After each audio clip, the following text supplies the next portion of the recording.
Hello, আসসালামু আলাইকুম সকলকে। আশা করি সবাই ভালো এবং সুস্থ রয়েছে।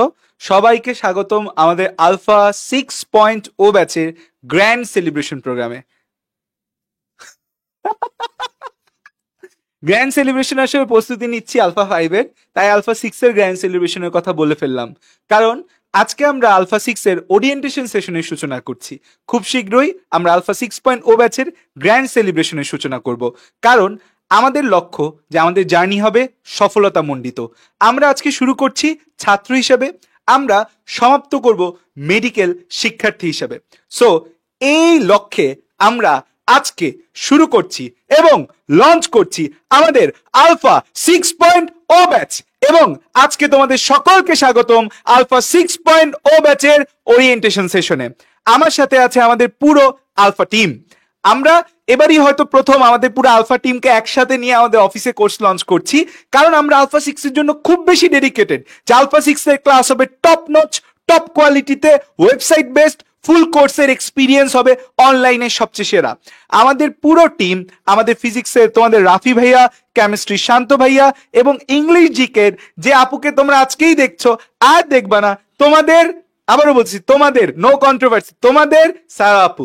সো হচ্ছে আমাদের পুরো টিম নিয়ে আমরা এসেছি আজকে আলফা 6-এর ওরিয়েন্টেশন সেশনে। ইনশাল্লাহ আমাদের পুরো টিম নিয়ে আমরা যাব আলফা 6-এর গ্র্যান্ড সেলিব্রেশনে। সো চলো আর কথা না বাড়িয়ে শুরু করি আমাদের ওরিয়েন্টেশন সেশন। আমরা প্রথমে আমাদের পুরো কোর্সের গাইডলাইন ওভারভিউ তোমাদের দিব, এরপর তোমরা তোমাদের বিভিন্ন প্রশ্ন করবে, আমরা সেগুলোর উত্তর দিব। সো চলো আমরা আমাদের ওরিয়েন্টেশন সেশন শুরু করি।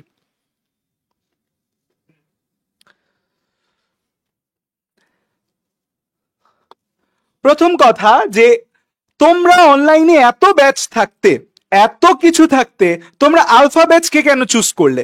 কেন সবাইকে ছেড়ে আলফাই তোমার সঙ্গী হলো? কেন আলফা 6.0 তে তোমরা ভরসা রাখলে? প্রথম কথা, আমাদের নাম কত? আলফা 6.0। দ্যাট মিনস আমাদের এর আগে 5টা ব্যাচ পার হয়েছে। সো অনলাইনের সবচেয়ে অভিজ্ঞ প্ল্যাটফর্ম বলতে পারো তোমরা আলফা, যারা 5টা ব্যাচকে সুন্দরভাবে মেডিকেলে চান্স পাওয়া হয়েছে। 5টা ব্যাচ ধরে, 5টা সেশন ধরে অনলাইনের বাচ্চাদের মনস্তাত্ত্বিক বিষয় বুঝে অনলাইনের বাচ্চাদেরকে আমরা এগিয়ে নিয়েছি। অনলাইন থেকে, গ্রাম থেকে, প্রত্যন্ত অঞ্চল থেকে, এমনকি ঢাকা শহরে মেধাবী বাচ্চাদেরকেও আমরা মেডিকেলে চান্স পাওয়াছি। সো আমাদের এক্সপিরিয়েন্স আমাদের জন্য খুব ইম্পর্টেন্ট জিনিস। 5 বছর ধরে অনলাইনে মেডিকেল অ্যাডমিশন ব্যাচ চালানো কিন্তু মুখের কথা না। প্রতি বছর টপ র্যাঙ্কের সেকেন্ড, থার্ড, সেকেন্ড থেকে শুরু করে বিভিন্ন পজিশনের স্টুডেন্ট আনা কিন্তু মুখের কথা না, আমরা এনেছি। আমাদের যেমন টপার স্টুডেন্ট আছে, আমাদের ঠিক তেমনি হেরে যাওয়া, থেমে যাওয়া বাচ্চারাও আমাদের সাথে আছে।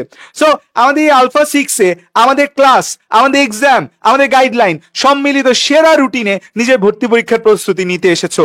শুধু এখানে এক সাবজেক্টের ফেমাস টিচার নেই, শুধু সাদব ভাইয়া তোমাকে সব সাবজেক্ট পড়াবে না। তুমি সাদব ভাইয়ার জন্য আসেনি, তুমি ইংরেজিকে সারাপুর কাছে পড়তে এসেছো, তুমি ফিজিক্স রাফি ভাইয়ের কাছে পড়তে এসেছো, কেমিস্ট্রি তুমি শান্ত ভাইয়ের কাছে পড়তে এসেছো। So one of the most balanced team অনলাইনে মেডিকেল অ্যাডমিশন প্ল্যাটফর্মের মধ্যে, সবচেয়ে ব্যালেন্স টিম, যেখানে প্রত্যেকটা সাবজেক্টের সেরা টিচার তুমি পাবা আমাদের এই আলফা 6 ব্যাচে। এবং শুধু ক্লাস না, এক্সাম সিস্টেম এবার অসাধারণ হবে। আমাদের ওয়েব বেসড এক্সাম সিস্টেম। আলফার ওয়েবসাইট নিয়ে আগে কনফিউশন ছিল যে আলফার ওয়েবসাইট ভালো না, আলফার ওয়েব সিস্টেম ভালো না। এবছর আমরা আলফার ওয়েব বেসড সিস্টেম নিয়ে এসেছি, যে সিস্টেম তোমাকে অনেক দূরে এগিয়ে নিবে। এরপর দেখো যে আমাদের ভর্তি পরীক্ষার প্রশ্ন ও সিস্টেম সম্পর্কে আগে থেকেই তুমি জানতে এসেছো। আমরা আমাদের ব্যাচে খুব ভয়ঙ্কর প্রশ্ন করি না, বলি না যে এমন প্রশ্ন করব তোমার প্রশ্ন দিকে মাথা নষ্ট হয়ে যাবে। নো, আমাদের প্রশ্ন হবে মেডিকেল ভর্তি পরীক্ষার স্ট্যান্ডার্ড প্রশ্ন। এমন প্রশ্ন করব যেটা যেন তুমি প্রশ্ন সহজ হলেও মেডিকেল ভর্তি পরীক্ষায় তুমি ভালো করতে পারো, প্রশ্ন মেডিকেল ভর্তি পরীক্ষায় কঠিন হলেও তুমি ভালো করতে পারো। সহজ ও কঠিনের মিশ্রণে, ব্যালেন্সে আমরা তোমাদেরকে এক্সামগুলো নিব। এবং আমরা রেগুলার তোমাদের সাথে আলোচনা করব কিভাবে এক্সাম হলে তুমি হচ্ছে যে কাজ করবে, কিভাবে তুমি হচ্ছে যে এক্সাম হল সিনারিও নিয়ে কাজ করবে। আমাদের অভিজ্ঞতা আমরা তোমাদের সাথে শেয়ার করব। অ্যাডমিশন টেস্টের পূর্ব প্রস্তুতি নেওয়া। দেখো তোমরা প্রি মেডিকেল ব্যাচে যুক্ত হয়েছো, তোমরা আমাদের সাথে আগে যুক্ত হয়েছো, 3 মাস আগে আগে তুমি যুক্ত হয়েছে। কেন 3 মাস আগে আগে তুমি যুক্ত হয়েছো? যে তুমি আমার সাথে থেকে মেডিকেলের প্রিপারেশনটা শিখতে চাও। এবং প্রি মেডিকেল কোর্সের মূল লক্ষ্য এই না যে পড়ে ফাটায় ফেলবো, সব শেষ করে ফেলবো। অনেকে প্রি মেডিকেল ব্যাচ লঞ্চ করে যে আগে এইচএসসির আগে সব শেষ করবো, ওইটা বলে কোর্স শেষ করতে পারে না, অর্ধেক শেষ করে। আমরা বলেই নেই আমাদের প্রি মেডিকেল মানে কিন্তু এইচএসির আগে সব শেষ না। এইচএসির আগে আমি তোমার 50% মতো সিলেবাস শেষ করবো এইচএসির আগে, এবং যতটুকু সিলেবাস শেষ করব এই সিলেবাসটা তোমাকে এইচএসসিতেও হেল্প করবে, অ্যাডমিশন টেস্টেও হেল্প করবে। এবং এই যে সিলেবাস শেষ করবো সেটা আফটার মেডিকেল, এই যে তুমি আমার সাথে পড়লা 3 মাস, এই 3 মাস তোমার আফটার মেডিকেলের 3 মাসের গতিবেগ 100 গুণ বাড়িয়ে দিবে। সো তুমি তোমার মেডিকেল প্রস্তুতির জায়গায় পরবর্তী স্মুথ করার জন্য আমাদের সাথে যুক্ত হয়েছো। এবং আমরা কোর্সে যুক্ত হয়েছে একটা কারণেই, আমরা মেডিকেলে ভালো করতে চাই, আমরা চান্স পেতে চাই, সাদা অ্যাপ্রনের স্বপ্ন পূরণ করতে চাই। যেই স্বপ্ন নিয়ে আমি বড় হয়েছি সেই স্বপ্ন পূরণের লক্ষ্য। আমাদের থেকে তোমাদের অনেক আশা আকাঙ্ক্ষা আছে, কারণ অনলাইনে এত এত প্ল্যাটফর্ম মেডিকেল অ্যাডমিশনে, বাংলাদেশের সবচেয়ে কম্পিটিটিভ প্ল্যাটফর্ম জার্নি হয়তো হচ্ছে মেডিকেল অ্যাডমিশনের প্ল্যাটফর্মে। ইঞ্জিনিয়ারিং প্ল্যাটফর্মগুলোতে আসলে তত কম্পিটিশন নাই, মেডিকেলে প্রচুর কম্পিটিশন। এবং এটা আমার ভালো লাগে যে এত এত কম্পিটিটর আছে, যোগ্য কম্পিটিটর এত এত মেডিকেল প্ল্যাটফর্মে আছে, যে নিজেদেরকে আপগ্রেড করার সবসময় আগ্রহ থাকে আমাদের সবার মধ্যে। তো এত কিছু রেখে, সবাইকে রেখে তোমরা আলফাতে যুক্ত হয়েছে কেন? আলফাতে তোমরা যুক্ত হওয়ার পেছনে আমাদের প্রতি তোমাদের আশা আকাঙ্ক্ষা আছে। 1 নম্বর বিষয়, তোমরা জানো যে আলফার ক্লাস মানেই সেরা ক্লাস। এখানে কোনো ডানে বামে কোনো কথা নেই, কোনো সাবজেক্ট নিয়ে কোনো কনফিউশন নেই। আলফার ক্লাস মানে প্রতিটা সাবজেক্টের সেরা ক্লাস তুমি পেতে যাচ্ছ, এটা প্রথম কথা। 2 নম্বর হচ্ছে, আমরা যে এক্সাম সিস্টেমটা অনলাইনে চালু করেছিলাম, এক্সাম সিস্টেম এখন আলহামদুলিল্লাহ সবাই ফলো করে। আমরা আলফা 1 বা টপার ব্যাচ থেকে কার্ড টার্ম রিভিউ এক্সাম যে চালু করেছে, সেটা এখন সবার একটা সব ব্যাচগুলোতে দেখা যেত, যেটা অনলাইনে 2020 সালে ছিল না। সো এই যে এক্সামগুলোর মাধ্যমে বারবার রিভিশন দেওয়া, প্রতিটা সাবজেক্ট ঝালাই করা, এইটা আলফার একটা বিশেষত্ব। তৃতীয় হচ্ছে, আলফা ভুংভাং কথা বলে না। আমরা আলফা ব্যাচে স্টুডেন্টদের যতটুক লাগবে ততটুকু পড়াই। অনেক সময় স্টুডেন্টরা বলে যে ভাই ফিজিক্স ক্লাসে আপনারা এত কম পড়াইলেন কেন, বা বায়োলজি ক্লাসে এত বেশি পড়াইলেন কেন, ইংলিশে এভাবে পড়াইলেন কেন, কেমিস্ট্রিতে এভাবে পড়াইলেন কেন। কিন্তু দেখা যায় দিন শেষে যেভাবে যেভাবে পড়াইছি, যেভাবে যেভাবে বলছি অ্যাডমিশন টেস্টে, সেভাবে সেভাবেই সব কিছু চলে আসে। সো আমরা টু দ্য পয়েন্ট অ্যাকুরেট কথা বলি, মার্কেটিং গিমিক খেলি না, যে প্রশ্ন কঠিন করে উড়াই ফেলবো, এটা পরে উড়াই ফেলবো। নো, আমরা কিছু উড়াবো না। আমরা এমনভাবে পড়াবো যেন যেই স্টুডেন্টটা জিরো সে হিরো হওয়ার স্বপ্ন দেখতে পারে, যে স্টুডেন্টটা ভালো পজিশনে আছে সে অনেক দূর এগিয়ে যাওয়ার স্বপ্ন দেখতে পারে। প্রতিটা টপিকের উপর সবচেয়ে বেশি এক্সাম আমরা কিন্তু নেই, কারণ আমাদের daily exam, card exam, term exam, review exam, এই এক্সামগুলায় এক একটা চ্যাপ্টারের উপর 4টা করে এক্সাম হয়। সো এই সিস্টেমটা কিন্তু কোনো জায়গায় আর পাওয়া যাবে না। এখন দেখো যে তোমাদের বাবা মায়ের আশা আকাঙ্ক্ষা আছে তোমাদের থেকে। তোমরা বাবা মার থেকে যখন 5,000 টাকা নিয়েছো আলফা ব্যাচে ভর্তি হওয়ার জন্য, তখন নিশ্চয়ই বলছো যে আম্মু বা আব্বু আমি মেডিকেলের প্রিপারেশন নিতে চাই আলফার সাথে। এই যে তোমার আশা আকাঙ্ক্ষা, বাবা মা তোমার থেকে আসলে কি চায়? বাবা মা চায় যে তুমি মেডিকেলে চান্স পাওয়ার পরই তাদেরকে তুমি প্রতি মাসে 1 লক্ষ টাকা করে দিবে, এটা প্রত্যেকের বাবা মার ইচ্ছা। তাই এরকম কিছু না, এরকম কিছু না। বাবা মারা তোমাদের থেকে টাকা পয়সা কিছু চায় না। বাবা মারা শুধুমাত্র তোমার রেজাল্ট নিয়ে একটু ফ্লেক্স নিতে চায়, জাস্ট এতটুকুই তাদের ইচ্ছা, আর কোনো ইচ্ছা নাই। তারা পাশের বাসায় ভাবিকে বলবে যে ভাবি আমার মেয়ে তো মেডিকেলে চান্স পেয়ে গেছে, জানেন আমার মেয়ের ছেলে তো ঢাকা মেডিকেলে চান্স পাইছে, শুনছেন ঢাকা মেডিকেলের নাম? ওই যে ঢাকা মেডিকেল যেখানে সব গেছে, ওই যে মুগদা মেডিকেল করোনার সময় সবাই যাইতো, ওই যে ময়মনসিংহ মেডিকেল, ওই যে ময়মনসিংহ বুঝেন না, ট্রেন দিয়ে যাইতে হয়। জাস্ট তারা ফ্লেক্স নিতে চায়, আর কোনো কিছু না। এবং তারা জাস্ট দেখে যেতে চায় যে তোমার জীবনের সামনের রাস্তাটা উজ্জ্বল, তুমি প্রতিষ্ঠিত হওয়ার পথে আছো, তোমার একটা গর্বিত জায়গায় তুমি চলে গেছো, এবং তোমাকে মানুষ সম্মান করতেছে, এবং তাদেরও বলতেছে ও ডাক্তারের মা হয়ে গেছেন, কি অবস্থা। সো জাস্ট বাবা মারা এতটুকুই চায়, এর বেশি কিন্তু দাবি দেওয়া নাই। এই যে আমি আলহামদুলিল্লাহ এখন ভালো আছি, আল্লাহ আমাকে একটা ভালো পজিশনে নিয়েছে, আমি ডক্টর হয়েছি। আমার বাবা মা কি, আমার মা কি বলছে এই তুই ডাক্তার হয়েছিস প্রতি মাসে তোর 1 লক্ষ টাকা করে আমাকে দিতে হবে, না হলে তুই কোনো ছেলেই না, তুই কেমন জাতের ছেলে? এটা আমার মা বলে নাই কিন্তু, এটা আমার বাবা বলে নাই কিন্তু। আমার মা বাবার একটাই কথা, ডাক্তার হয়েছো খুশি হয়েছে, সাদা অ্যাপ্রন পরে মানুষের সেবা করো, এটাই আমার বাবা মা চায়। এখনো আমার বাবা মার একটাই কথা যে অনলাইনে পড়াচ্ছিস, এত টাকা পয়সা না, না এগুলো লাগবে না, তাড়াতাড়ি ডাক্তারি শুরু কর, ডাক্তারি কর, রোগী দেখ। কারণ বাবা মার টাকা নিয়ে কোনো লোভ নাই, টাকা নিয়ে লোভ নাই বাবা মার। বাবা মার লোভ শুধু তুমি ভালো আছো, তুমি ভালো পথে আছো, সেটা দেখেই বাবা মার লোভ। দেখো, আমাদের কোর্সের পরিকল্পনা নিয়ে আমি তোমাদের সাথে একটু কথা বলবো। এবং কোর্স পরিকল্পনার মধ্যে প্রতিটা সাবজেক্ট নিয়ে কথা হবে। যেহেতু আমি বায়োলজি পড়াবো তোমাদেরকে, তো আমি বায়োলজি নিয়ে কথা বলার পর সাবজেক্ট ওয়াইজ টিচাররা তারা কিভাবে কি পড়াবে সেটা নিয়ে কথা বলবে। সো আমি বায়োলজি আসলে কিভাবে পড়াবো, আমি বায়োলজি আসলে আজীবন যেভাবে পড়াইছি সেভাবেই পড়াবো। আমি নতুন কোনো টেকনিক আবিষ্কার করে নিয়ে আসবো না, নতুন কোনো কিছু আনবো না, গল্প ছন্দ বলো ধাঁধা বলো কোনো কিছুই আমি আনবো না। আমি আমি যেভাবে পড়াই সেভাবে পড়াবো, এবং আমি যেভাবে পড়াই সেভাবে পড়ে বাংলাদেশি স্টুডেন্টরা গত 5 বছর ধরে টপ র্যাঙ্ক করে আসতেছে। সো তুমিও টপ র্যাঙ্ক করতে পারবা মেডিকেলে, যে কোনো মেডিকেলে 2020 থেকে 25 ব্যাচে যারা চান্স পেয়েছে টপ র্যাঙ্কের ভালো ভালো স্টুডেন্টদের, দেখবা যে তারা সবাই আলহামদুলিল্লাহ আমার ক্লাস করেছে। এই টা আল্লাহ দিছে। এবং হচ্ছে যে গত ব্যাচে সেকেন্ড হওয়া ছেলেটাও, তার ইন্টারভিউ দেখতে পারো, সে 9 থেকে আমার বায়োলজি ক্লাস করেছে, সানজিৎ। তো এরকম সব শিক্ষার্থীরাই বায়োলজি ক্লাস করার জন্য আলহামদুলিল্লাহ আমার ক্লাস দেখেছে। এখন অ্যাডমিশন ব্যাচে একটা চ্যালেঞ্জ হচ্ছে, অ্যাডমিশন ব্যাচে চ্যালেঞ্জ হচ্ছে 10 ক্লাসে যে অনুজীব পড়াই সেই অনুজীবকে 1 বা 2 ক্লাসে নিয়ে আসা। আমি 6 ক্লাসে যে কোষ বিভাজন পড়াই সেটাকে 1 ক্লাসে নিয়ে আসা। সো এই যে চ্যালেঞ্জটা, এই চ্যালেঞ্জটাই আমরা গত 5 বছর ধরে নিয়ে আসছি।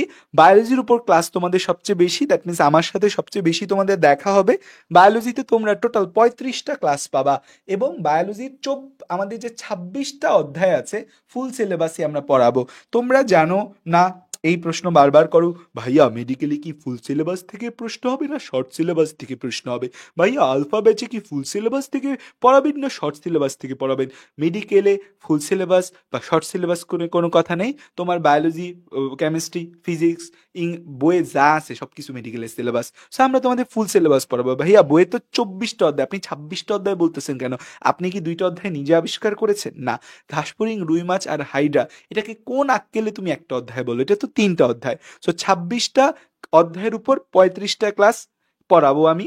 যদিও কষ্ট হয়ে যায় এত কম ক্লাসে পড়াইতে, মনে হয় আরও ক্লাস নেই, কিন্তু এত ক্লাস নেওয়ার তো প্রয়োজন নাই। 35 ক্লাসে 30 মার্কের জন্য এনাফ।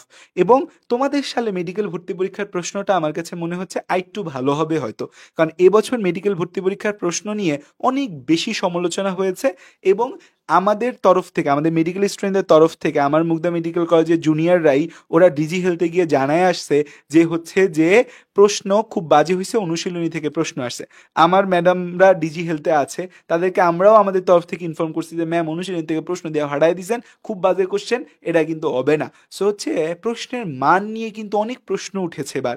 সো দেখা গেছে যে তোমাদের সময়ে প্রশ্নের মানটা হয়তো যে কোন পরীক্ষার মতো হতে পারে, 22-23 সেশনে যে পরীক্ষা হয়েছে, সেই 22-23 সেশনের মধ্যে কোনো সমস্যা হচ্ছে, 22-23 সেশনের মতো হতে পারে। সো এবার যে 23-24 সেশনের মতো বায়োলজি প্রশ্ন হতে পারে। 24-25 সেশনে বায়োলজি প্রশ্নটা অনেক সহজ হয়েছে। সো তোমরা 25-26 সেশনে, যেহেতু খুব সমালোচনা হয়েছে, বাংলাদেশে যেই যখন জানিয়ে খুব সমালোচনা হয় সেটা খুব ইনস্ট্যান্ট মানুষ সমাধান করার চেষ্টা করে। এবং তোমাদের প্রশ্ন যদি কঠিন করে কোনো জায়গা থেকে, সেটা অবশ্যই বায়োলজি থেকে করবে। এবং তোমাদের বায়োলজি স্পেশালি বোটানি থেকে প্রশ্ন কঠিন করা মানেই বোটানি প্রশ্ন বেশি করা। সো কঠিন হোক সহজ হোক কোনো বিষয় না, 35টা ক্লাসে বায়োলজি তোমাকে আমি গুছিয়ে দেবো। তোমার দায়িত্ব একটাই বাবারা মায়েরা, আমার সাথে ক্লাস করা। আমার সাথে ক্লাস করবা, ক্লাসেই মাথায় ঢুকাই দিই। আমার একটা বদনাম আছে জানো, অনেকে মানে আমার বিরুদ্ধে অভিযোগ জানালে প্রথম অভিযোগ থাকে যে উনি এক কথা বারবার বলে, উনি এক কথা 4-5 বার বলে। ওই নিচে সবগুলা কমেন্ট থাকে, এই জন্যই ভাইয়ার কাছে পড়ি। সো হচ্ছে যে এক কথা বারবার বারবার বলে গুরুত্বপূর্ণ ইনফরমেশনগুলো সব মাথায় ঢুকায় দেওয়ার দায়িত্ব আমার। সো হচ্ছে, এবং আমরা তোমাদের হচ্ছে যে 35টা ক্লাস নিব, 40টা এক্সাম নিব, এবং প্রতিদিন যা পড়াবো, যতটুকু পড়াবো ততটুকুর উপরই তোমাদের কিন্তু এক্সাম হবে। দেখবা রক্ত সঞ্চালন 1, রক্ত সঞ্চালন 2, সো রক্ত সঞ্চালন 1-এর টপিক যতটুকু থাকবে তার উপর এক্সাম, 2-এর টপিক যতটুকু তার উপর এক্সাম। সো আমাদের রেগুলারিটি বেসিসে আমরা তোমাদেরকে এক্সামগুলো নিব। কোন বই ফলো করব, কোন বই পড়বো, এটা গত বছর থেকে খুব কন্ট্রোভার্সিয়াল বিষয়। 23-24 সেশনে প্রশ্নটা যখন আমাদের হচ্ছে আলিম স্যারের বই থেকে কিছু প্রশ্ন আসা শুরু করলো, তখন থেকে কনফিউশন জাগা শুরু করলো কোন বই পড়বো। দেখো, প্রথম কথা হয়েছে, আমি আজ পর্যন্ত যত টপার বয়দের সাথে কথা বলছি, কারণ রেগুলার বেসিসে টপার তো স্টুডেন্ট থাকে, এবং প্রতি ব্যাচেরই গত বছর তোহা ছিল, তোহা তো সবার ব্যাচে ছিল, ওর সাথেও কথা হয়েছে। এবছর সানজিৎ ছিল, ওর সাথেও কথা হয়েছে। একই সাথে আমাদের ব্যাচ থেকে বাকি যেই টপাররা ছিল, রাফসান ছিল, মাহাদিন ছিল, রাফসান যে 13তম হয়েছে ও আলফাতে ছিল। তারপর হচ্ছে যে রনি আকন, শাইরুজ্জামান, ওদিক থেকে হচ্ছে মাহাদিন, এরা যারা ছিল এদের সবার সাথে কথা একটাই, যে ভাইয়া আগে আমি মূল বইটা ভালো করে পড়েছি। আমাদের আজমল স্যার এবং আবুল হাসান, এই 2টা বই যে যত ভালোভাবে পড়ে তার চান্সের সম্ভাবনা অনেক বাড়ে। কিছু স্টুডেন্ট আছে আলট্রা ট্যালেন্টেড স্টুডেন্ট, তারা আজমল স্যারের বইয়ের ইনফরমেশন জানে না, বাট আলিম স্যারের বইয়ের A to Z জানে। তারা আবুল হাসান স্যারের বইয়ের ইনফরমেশন জানে না, কিন্তু তারা হচ্ছে যে আজিবুর স্যারের বইয়ের A to Z জানে, এবং চিপা চাপার প্রশ্ন করে মাথা নষ্ট করে দিবে। তুমি আজমল স্যার পড়তে হুট করে আইসা সে তোমার এমন এমন প্রশ্ন জিজ্ঞাসা, তুমি তো মাথা নষ্ট, জানলা আমি তোকে পাই না, আমার মেডিকেলে চান্স হবে কিনা। দেখো, মেডিকেলে চান্স হওয়ার পূর্ব শর্ত হচ্ছে তুমি এই দুইটা বই ভালো করে পারবা। কোন দুইটা বই ভালো করে পারবা? উদ্ভিদ বিজ্ঞানের আবুল হাসান স্যার ভালো করে পারো, প্রাণী বিজ্ঞানের আজমল স্যার ভালো করে পারো। কারণ এই দুইটা বই থেকে তোমার 25 থেকে 26টা প্রশ্ন কমন পড়বে, যে রকম প্রশ্ন হোক 25 থেকে 26টা প্রশ্ন তুমি অ্যান্সার করতে পারবা। এটা আলিম স্যারের বই থেকে প্রশ্ন হইলেও তুমি আজমল স্যারের বই পড়ে অ্যান্সার করতে পারবা।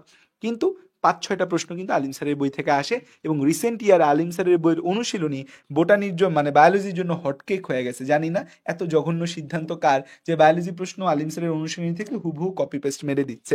সো আমাদের কিন্তু হচ্ছে তাইলে এই বোটানির আবুল হাসান, জুলজির আলিম স্যার, এখানে বোটানির আবুল হাসান এবং আলিম স্যার, জুলজির আজমল স্যার এবং হচ্ছে আলিম স্যার।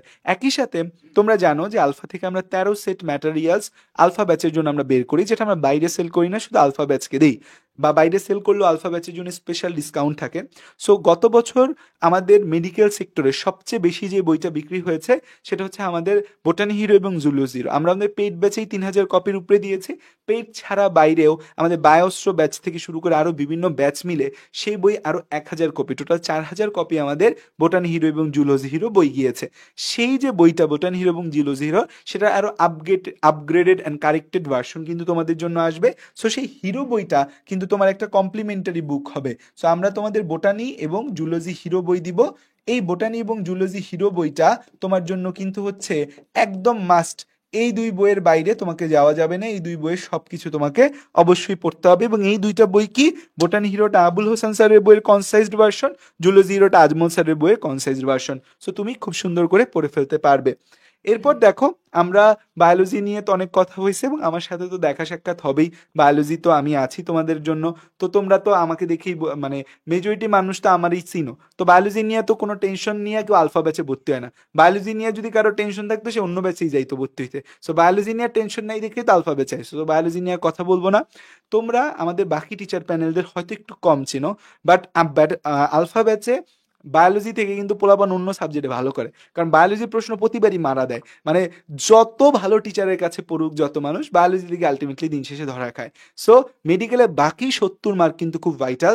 তার মধ্যে ফিজিক্সের 20 মার্ক খুবই খুবই ইম্পর্টেন্ট। এই 20-এ 20 যে পায় তার আসলে হচ্ছে ঢাকার 4টা মেডিকেলে আসলে খুব সহজে হয়ে যায়। সো আমরা ডেকে নিচ্ছি আমাদের ব্যাটলস অফ বায়োলজির ফিজিক্স ইনস্ট্রাক্টর এবং আলফা ব্যাচের আমাদের ফিজিক্সের মূল নক্ষত্র, যে ভাইয়া ফিজিক্স পড়াচ্ছে আজকে মেডিকেল সেক্টরে, পড়াচ্ছে তো ছোটবেলা থেকে, মেডিকেল সেক্টরে গত 4 বছর ধরে ফিজিক্স পড়াচ্ছে। এবং আমাদের ব্যাটলস অফ বায়োলজির প্রথম হিরো বুক যেটা ছিল ফিজিক্স হিরো, এটার কিন্তু 2টা এডিশন বের হয়ে গেছে। মানে আলফা 3, আলফা 4 পেয়েছে, 5 পেয়েছে, 6-এ তোমরাও পাবে। সেই ফিজিক্স হিরো বইটার লেখক এবং ব্যাটলস অফ বায়োলজির ফিজিক্স ইনস্ট্রাক্টর রাফি ভাই এখন তোমাদের সাথে কথা বলবে যে ফিজিক্স কিভাবে পড়াবে তা নিয়ে। আসসালামু আলাইকুম সুপ্রিয় শিক্ষার্থী, তোমরা আশা করি খুব খুব ভালো আছো। তো আজকে আমি তোমাদের সাথে আলোচনা করব আমরা কিভাবে আলফা এই কোর্সটাতে ফিজিক্স পড়বো। তো দেখো, মেডিকেলে যে যত প্রশ্নগুলো আসে, তুমি বায়োলজি বলো কেমিস্ট্রি বলো, সবগুলোর চাইতে সবচেয়ে সহজ হচ্ছে ফিজিক্স। ফিজিক্সে 20-এর মধ্যে 12-13 এমনি পাওয়া যায়। তুমি যদি হচ্ছে কোনো রকম পড়াশোনা নাও করো তাও তুমি 12-13 এমনি পাবা।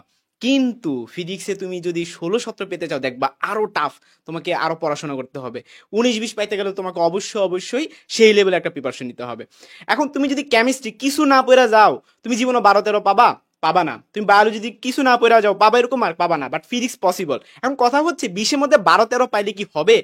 মোটেও হবে না। ওই যে সাদাব যেটা বললো যে তুমি যদি ঢাকার মধ্যে টপ 4টার মধ্যে থাকতে চাও, তোমাকে অবশ্যই ফিজিক্সে কিন্তু 19-20 পাইতে হবে। তুমি 15-16 টার্গেট রাখলে কিন্তু হবে না ভাই। 15-16 পেয়ে হ্যাঁ তুমি মেডিকেলে চান্স পেতে পারো, বাট যদি তোমার ঢাকার জন্য যদি তোমার টার্গেট থাকে, অবশ্যই 19-20 টার্গেট রাখতে হবে। তোমরা আলফার বলো ভাই, তোমরা কেন 15-16 টার্গেট রাখবা? তোমাদের টার্গেট থাকবে একটাই, 19-20, সর্বোচ্চ গেলে একটা ভুল হবে, ঠিক আছে? এটা সর্বোচ্চ। আমি তোমাদের রাফি ভাই বলতেছি, তোমাদের আলফা ফিজিক্সে মেডিফিক্সে টার্গেট থাকবে 20। এই তোমরা বায়োলজিতে হয়তো ফুল মার্ক উঠাতে পারবা না, কেমিস্ট্রিতে পারবা না, কিন্তু অন্তত রাফিবের ফিজিক্সে যাতে ফুল মার্ক। এই তো শান্ত একটা রিয়েকশন দিছে, তার মানে শান্ত পরবর্তী এসে বলবে কিসের রাফি ভাই 20-20, কেমিস্ট্রিতে পাইতে হইবে 20-20, ঠিক আছে? তো চলো আমরা আলোচনা করি কিভাবে এই আলফা কোর্সে আমি পড়াবো। তো স্টেপগুলো আমরা দেখবো। সর্বপ্রথম হচ্ছে মূল বইয়ের উপর কোনো কথা নেই। এখন মূল বই ফিজিক্সে এত কিছু আছে, সব কি পড়া লাগে? লাগে না। তো ফিজিক্সে অ্যাকচুয়ালি এই ইসাক স্যারের বইয়ে যত কিছু আছে তার মধ্যে আমরা প্রায় 50% বাদই দিয়ে দিব। কেন বাদ দিয়ে দিব? ভাই এখানে ম্যাথ ভরা, এখানে উদাহরণ ভরা, এখানে অঙ্ক ভরা। তো তুমি মেডিকেলের জন্য তুমি পড়াশোনা করবা, তুমি কি বড় বড় ম্যাথ করতে আসছো? না। সো প্রথম কথা, তোমাদেরকে 50% জিনিস বাদ দিয়ে দিতে হবে। এখন কি বাদ দিবা দেখলেই বুঝতে পারবা যে ম্যাথগুলো বাদ দিয়ে দিবা। তবে সকল ম্যাথ বাদ দেওয়া যাবে না। কেন যাবে না? গত বছর এই যে এই বছর গতিবিদ্যা থেকে একটা প্রশ্ন দিয়ে দিছে, পুরো আনএক্সপেক্টেড একটা কোয়েশ্চেন, যে এনতম সেকেন্ডে, হ্যাঁ, যে গতিবিদ্যা চ্যাপ্টার থেকে দিছে। প্রথমত এটা শর্টের বাহিরে, দ্বিতীয়ত যে অঙ্কটা দিছে এটা অ্যাকচুয়ালি মেডিকেল স্ট্যান্ডার্ড ছিল না, এটা বুয়েট স্ট্যান্ডার্ড ছিল অথবা ঢাবি স্ট্যান্ডার্ড ছিল। তো এরকম আনপ্রেডিক্টেবল একটা কোয়েশ্চেন 2022-23 সালে আসছে, ট্রেনের একটা ম্যাথ আসছে, আনপ্রেডিক্টেবল কোয়েশ্চেন, ঠিক আছে? সো প্রত্যেক বছর দেখা যায় একটা দুইটা ম্যাথ দিয়ে দিবে টোটালি আনপ্রেডিক্টেবল। তুমি যদি এটা মানে এটা তোমার পারতেই হবে ব্যাপারটা তা না, কিন্তু 20-20 পাইতে গেলে তো পারতে হবে। সো তোমার যদি টার্গেট থাকে যে ভাই আমি ডিএমসিয়ান হবো, তাহলে কিন্তু এই ম্যাথগুলো তোমাকে পারতে হবে। তো ভাইয়া তোমাদেরকে এমন ভাবে শিখাবো যাতে এই ম্যাথগুলোতে না আটকাও। এখন তার মানে কি ভাইয়া কি ম্যাথে খুব বেশি গুরুত্ব দিব? অ্যাকচুয়ালি মেডিকেলের জন্য যতটুকু দরকার ততটুকু গুরুত্ব দিব। তাহলে আমাদেরকে বেশি গুরুত্ব দিতে হবে কিসে? থিওরিতে, দাগানো লাইনগুলোতে, ইম্পর্টেন্ট টপিকগুলোতে। তো এর জন্য আমরা ইসাক স্যারটাকে আসলে মূলত ফলো করব। ইসাক স্যারের যে দাগানো লাইনগুলো আছে, চ্যাপ্টার শেষের অনুশীলনী যে এমসিকিউ গুলো আছে, আমরা সবগুলো ইনশাআল্লাহ ভালো মতো পড়বো। সো এটা আমাদের প্রথম কাজ, যে মূল বইয়ের দাগানো লাইন কি সহ, কনসেপ্ট সহ। শুধু আমি ক্লাসে এসা এমনি এমনি দাগা দাগা দিয়ে পড়ে যাবো ব্যাপারটা তা না, এমনি এমনি দাগা দাগা পড়ে যাবো ব্যাপারটা তা না। কোন একটা লাইন কেন এইটা হইছে, ইনশাআল্লাহ আমি ক্লাসে তোমাদেরকে এগুলো ব্যাখ্যা সহ বলে দিব। 2 নাম্বার স্টেপটা কি? ধরো আমি ক্লাসে তোমাদেরকে পড়াইলাম, মূল বইয়ের দাগানো লাইনগুলো পড়াইলাম, এরপরে কাজ হচ্ছে ফিজিক্স হিরো থেকে কিছু অংশ আমি ক্লাসেই পড়াই দিব। ফিজিক্স হিরো তো তোমরা অবশ্যই পড়বা।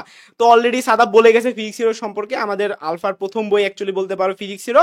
এটা নিয়ে কাজ করছি, অনেক বছর হয়ে গেছে, এই বছরও তোমরা আরো বেটার ভার্সন পেতে যাচ্ছ।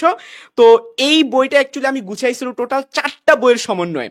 ইসাক স্যারের বই, তপন স্যারের বই হচ্ছে একবারে হটকেক, মানে এই দুটার বাইরে একচুয়ালি পড়া লাগে না মেডিকেলে, এই দুটার বাইরে আসলে লাগে না। তারপর আমি প্রামাণিক স্যারের বই থেকেও কিছু অংশ নিয়েছি, এবং হচ্ছে বাজারের কিছু শীট আছে, হ্যাঁ, অ্যাডমিশনের মেডিকেলের জন্য পড়ানো হয়, খুব দারুণ দারুণ কিছু টেকনিক সহকারে আছে, আমি সেখান থেকেও নিয়েছি। মানে মোট কথা হচ্ছে এই একটা বই যদি তুমি পড়ো, তোমার মূল বই তো হচ্ছেই, তারপরে আশেপাশের এত বাজারের এত শীটটির আর তোমার কালেক্ট করার কোনো দরকার নেই, এটার মধ্যেই তুমি দুনিয়ার জিনিসপাতি পেয়ে যাচ্ছ। সো এটা একটা কম্প্যাক্ট একটা বই।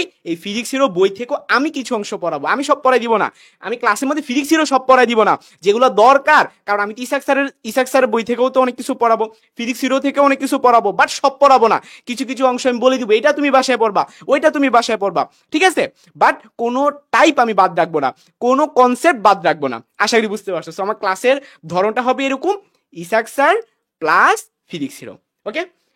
এরপর 3 নম্বর স্টেপটা হচ্ছে চ্যাপ্টার শেষের এমসিকিউ ক্লাস করবে।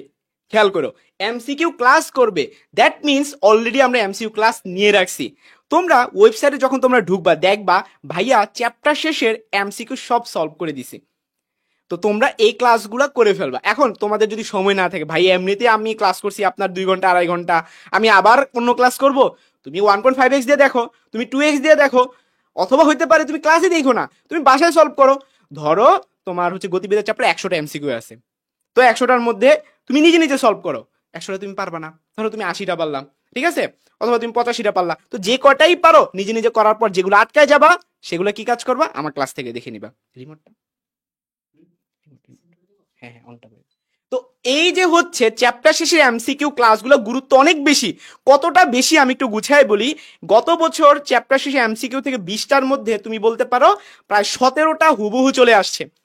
তো আগামী বছর কিরকম হবে আমরা জানি না, এমনও হতে পারে এইবারের মতো 20টার মধ্যে 17টা হুবহু চলে আসছে, আবার এমনও হতে পারে হাইস্ট গেলে 7-8টা দিবে।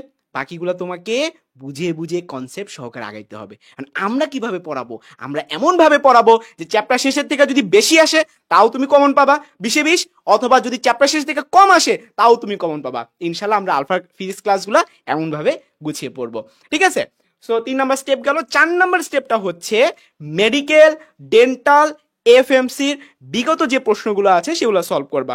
তোমরা অনলাইনে দেখবা ইউটিউবে বিভিন্ন জায়গায় মেডিকেলের প্রশ্ন সলভ ভরা, ডেন্টালের প্রশ্ন একটু কম আছে, আর এফএমসি সলভ আমি দেখি না ইউটিউবে। বাট তোমরা যদি আমার ক্লাসগুলো দেখো, ওইখানে আমি মেডিকেল, ডেন্টাল, এফএমসি বিগত 30 বছর, কয় বছর, 10 বছর না, 20 বছর না, 30 বছরের প্রশ্ন আমি সলভ করে দিছি।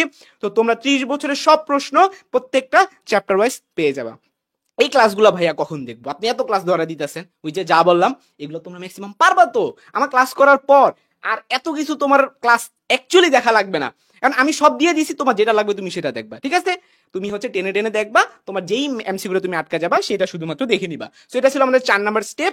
5 নাম্বার স্টেপটা কি ভাই? আমি সব পড়ে ফেললাম, এখন তো আমি নিজেকে জাজ করতে হবে, তাই না? যে তুমি কি আসলেই ভালো মতো পড়ছো? এটা জাজের উপায় কি? আলফার এক্সাম। আলফার একটা এক্সামও বাদ দেওয়া যাবে না। আমাদের কাছে কিন্তু পুরো ফুল ডেটাবেজ আছে, কে ভর্তি হয়েছে, কে কয়টা হচ্ছে এক্সাম দিচ্ছ, সব ডেটাবেজ আছে। আমরা কিন্তু তোমাদেরকে একটা হচ্ছে সিস্টেমের মধ্যে রাখবো যে কে কয়টা এক্সাম দিচ্ছে, এগুলো কিন্তু আমরা নিয়মিত মনিটর করব। যদি দেখি কেউ একজন এক্সাম দিচ্ছ না, টানা 3টা, বিশেষ করে ফিজিক্সটা আমি অন্তত চেক করব যে তোমরা টানা 3টা এক্সাম দিচ্ছ না, তখন কিন্তু আমি সাদাবকে বলবো এর নিয়ে একটা ব্যবস্থা কর, অথবা আমি নিজে কল দিব বা সাদাব কল দিবে। মোট কথা হচ্ছে তোমাদের এক্সামের একটাও যাতে হেরফের না হয়, নিয়মিত এক্সাম দিবা। কারণ আলফাতে দেখা যায় কিছু কিছু প্রশ্ন আমি প্রায় 2-3টে এক্সামে দিচ্ছি, কার্ডেও দিচ্ছি, তারপর হচ্ছে রিভিউতেও দিচ্ছি, এবং ওটা মেডিকেলেও চলে আসতেছে, এরকম হচ্ছে আমাদের হিস্ট্রি আছে। সো তোমরা যদি এখানে গুরুত্ব কম দাও, নিজের ধরা নিজে খাবা। সো এক্সামগুলো দিবা। এখন এক্সামে তো তুমি ফুল মার্ক পাবা না, দেখা যাবে যে তুমি 2টা-3টা ভুল করছো, অনেক পড়ছো, ভাইয়ের ক্লাস করছি, ভাইয়ের ফিজিক্সেরও বই পড়ছি, তারপরও আমি 40-এর মধ্যে মাত্র 38 পাইতেছি, 60-এর মধ্যে মাত্র এত পাইতেছি, 100-এর মধ্যে মাত্র এত পাইতেছি। যে ভুলগুলো তুমি করবা, তোমার কাজ হচ্ছে মানে কেন ভুল হইলো, মানে আমি কেন ভুল করলাম, আরে এটা তো রাফি হয়তো ক্লাসে পড়াইছে, আমি তো পড়ছি, কেন ভুল করলাম, নিজে নিজে ফাইন্ড আউট করবা। একটা খাতা বানাবা, একটা পেট বানাবা, শুধুমাত্র ফিজিক্স কেন ভুল করলাম এই নামে, এই হেডলাইনে একটা তুমি হচ্ছে একটা পেট বানাবা, সেখানে লিখবা ক্লাস 1 উপর ধরো একটা এক্সাম ছিল, সেখানে তুমি 5টা এমসিকিউ ভুল করছো, এক দিয়ে রাখবা অমুক টপিকের, ধরো দেখ নিউটন বলবিদ্যার অমুক টপিক তুমি ভুল করছো, জাস্ট টপিকটা লিখে রাখবা। 2 নাম্বার, তুমি ঘাত বল ভুল করছো, ঘাত বল লিখে রাখবা। মোট কথা যতগুলো এমসিকিউ তোমার ভুল যাবে, জাস্ট টপিকের নাম লিখে রাখবা এবং সেই টপিকটা আবার পড়বা। তাহলে হবে কি, একবার তো তুমি পড়ছোই, তো তুমি ভুল করার পর আবার যখন পড়বা, তোমার মাথায় এটা আরো বেশি গাঢ়ভাবে থাকবে। সো 6টা স্টেপ গেল, এবং সর্বশেষ হচ্ছে তুমি ধরো এক্সাম দিয়ে, আমাদের তো অবশ্যই সলভ দেওয়া থাকে, হ্যাঁ, ওয়েবসাইটে আমাদের এবার খুব দারুণ ফিচারটা হচ্ছে, তুমি এক্সাম দিয়ে দিছো, একটা নির্দিষ্ট সময় পর তুমি যখন মার্কটা দেখবা, সাথে সাথে কিন্তু সলভ ব্যাখ্যা, বিস্তারিত ব্যাখ্যা সহ দেখতে পাবা। কারণ ধরা যাক তুমি ব্যাখ্যা দেখেও বুঝতেছো না, বা তুমি বাসায় পড়তেছো, রাত 2টা বাজে একটা টপিক পড়তেছো, তো তুমি সেখানে হঠাৎ করে বুঝতে পারতেছো না, আমাদের ডাউট সলভিং ফিচার আছে, প্রবলেম সলভিং ফিচার আছে, এবং সেটা হচ্ছে ওয়েবসাইট বেসড হবে, ঠিক আছে? তো তোমরা এই ফিচারটা কিন্তু পেয়ে যাচ্ছ, তোমাদের যত প্রবলেম থাকবে এক্সামে যে ভুলগুলা করবে হ্যাঁ সেগুলা আলাদা করে মার্ক করে ওদের একটা মানে রং বক্স, হ্যাঁ কি কি ভুল গেছে হ্যাঁ সেগুলা সব এক্সামের রং গুলা ওরা একসাথে গুছায় রাখতে পারবে, যেন এরকম সিস্টেম। হ্যাঁ, তোমাদের হচ্ছে এক্সামে যতগুলা রং হবে, যতগুলা ভুল করবা, সবগুলো একসাথে দেখতে পারবা, ঠিক আছে? এর ফলে হবে কি, পরবর্তীতে যখন তুমি একবার লাস্টের দিকে মেডিকেল এক্সামের আগে দিয়ে তুমি কি করবো, তোমার ভুলগুলো হচ্ছে বারবার করে চোখ বুলাইতে পারবা। সো এই ছিল 7টা স্টেপ, এই 7টা স্টেপ তুমি ফলো করো, ইনশাল্লাহ তুমি মেডিকেলে ফিজিক্সে 20 কিন্তু পাবা। আমি আবারও বলি, আমার কথা প্রায় শেষ, আমি চলে যাচ্ছি, তোমাদের সাথে ইনশাল্লাহ আমার দেখা হবে। তো আমার কথা একটাই, মেডি ফিজিক্স 1 মার্কও ছাড় দেওয়া নাই, 1 মার্কও ছাড় দেওয়া যাবে না, 20 পাইতে হবে। ম্যাথ সর্বোচ্চ গেলে একটা একটা কঠিন আসবে, হ্যাঁ, ওইটাতে আমি খুব বেশি প্রেশারিস তোমাদের করতেছি না, বাট বাকি 19টা কিন্তু পারতেই হবে। আর যাদের টার্গেট ডিএমসি, তাদের কিন্তু ওই একটা ম্যাথও কিন্তু পারা লাগবে। আচ্ছা, তোমাদের কারোর যদি কোনো প্রশ্ন থেকে থাকে কমেন্টে জানাও। তো সামনে এখন নেক্সটে সাদা ভাই কিছু কথা বলবে। ওকে, তো ফিজিক্সে ভালো যে করে সে মেডিকেলে চান্স পায়, এবং ফিজিক্সকে খারাপ যে করে তার মেডিকেলে চান্স হয় না, এটা একদম সহজ কথা। দেখো, বায়োলজি পড়বা বেশি, বায়োলজি দিয়ে ভুল করবা বেশি, বায়োলজি দিয়ে জীবনে মেডিকেলে চান্স মানে হচ্ছে যে ফিক্সড করতে পারবে না। মেডিকেলে চান্স ফিক্সড হবে ফিজিক্সকে দিয়ে, কেমিস্ট্রি দিয়ে, ইংরেজিকে দিয়ে। বেসিক্যালি হচ্ছে যে এই সাবজেক্টগুলোতে যে যত ভালো, সে হচ্ছে মেডিকেলে চান্সের দিকে তত দূর আগায় যায়। সো ফিজিক্স হচ্ছে সবচেয়ে স্ট্রং জোন থাকতে হবে, 20-20 ফিজিক্সের ডানে বামে কোনো কথা হবে না। এখন হচ্ছে যে আমরা আমাদের মেডিকেলে বায়োলজির পরে সবচেয়ে বেশি মার্ক থাকে যে সাবজেক্টটার মধ্যে, সেই সাবজেক্টটা নিয়ে কথা বলবো, কেমিস্ট্রি বা রসায়ন। এটা বাচ্চারা কেন জানি হুদাই ভয় পায়, মানে মেডিকেল অ্যাসপিরেন্ট হোক, ইঞ্জিনিয়ারিং অ্যাসপিরেন্ট হোক, সবার কথা একটাই, কি পারি না, কেমিস্ট্রি পারি না। মানে এই যে রসায়ন যে পারি না, এটা একটা ট্যাবু হয়ে গেছে যে রসায়ন পারি না, মানে একটা নিষিদ্ধ বিষয় যে রসায়ন পারি না। এই রসায়ন পারি নাকি গত বছর 24-25 সেশনে বাচ্চাদের জন্য হুট করে আইসা কোন একটা ভাইয়া জানি বানাই দিছে রসায়ন পারি। যে রসায়ন আমার জন্য সহজ, রসায়ন হচ্ছে এই ভাইয়ার ক্লাস করলে হবে। সো গত বছর আমাদের আলফাতে শেষ মুহূর্তে বাচ্চাদের জন্য ভরসার প্রতীক হয়ে এসেছিল শান্ত ভাইয়া। শান্ত ভাইয়া এবার ফুল রসায়ন পড়াবে, পুরো রসায়ন। মানে আমি এর আগের সেশনগুলোতে রসায়ন পড়াতাম, আলফা 5 পর্যন্ত আমি পড়াইছি। তা আমি আলফা 6-এ যখন রসায়নটা ছেড়ে দিলাম, বললাম শান্ত নিবে, কেউ বললো না যে ভাই আপনি নেন, আপনি নিলে ভালো হয়। একটা কমেন্ট এরকম ছিল না, সব জায়গায় কমেন্ট জোস হবে জোস হবে জোস হবে। তো তোমাদের শান্ত ভাইয়া এবার আলফার দায়িত্ব নিচ্ছে, এবং আলফাকে এবার শান্ত ভাইয়া রসায়নময় করে দেবে ইনশাল্লাহ।